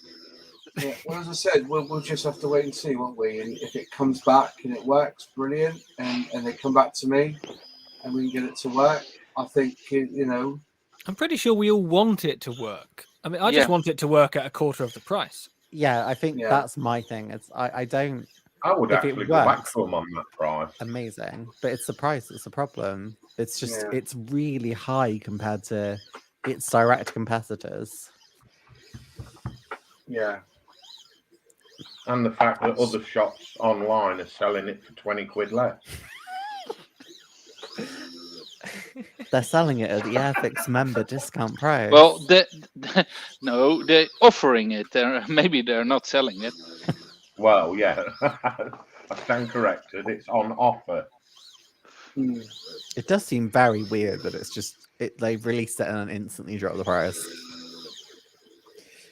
But not on their own this site. Ultimaker's asking me for one of their printers, not that printer. So you should be able to use it for other things, I believe. Can you?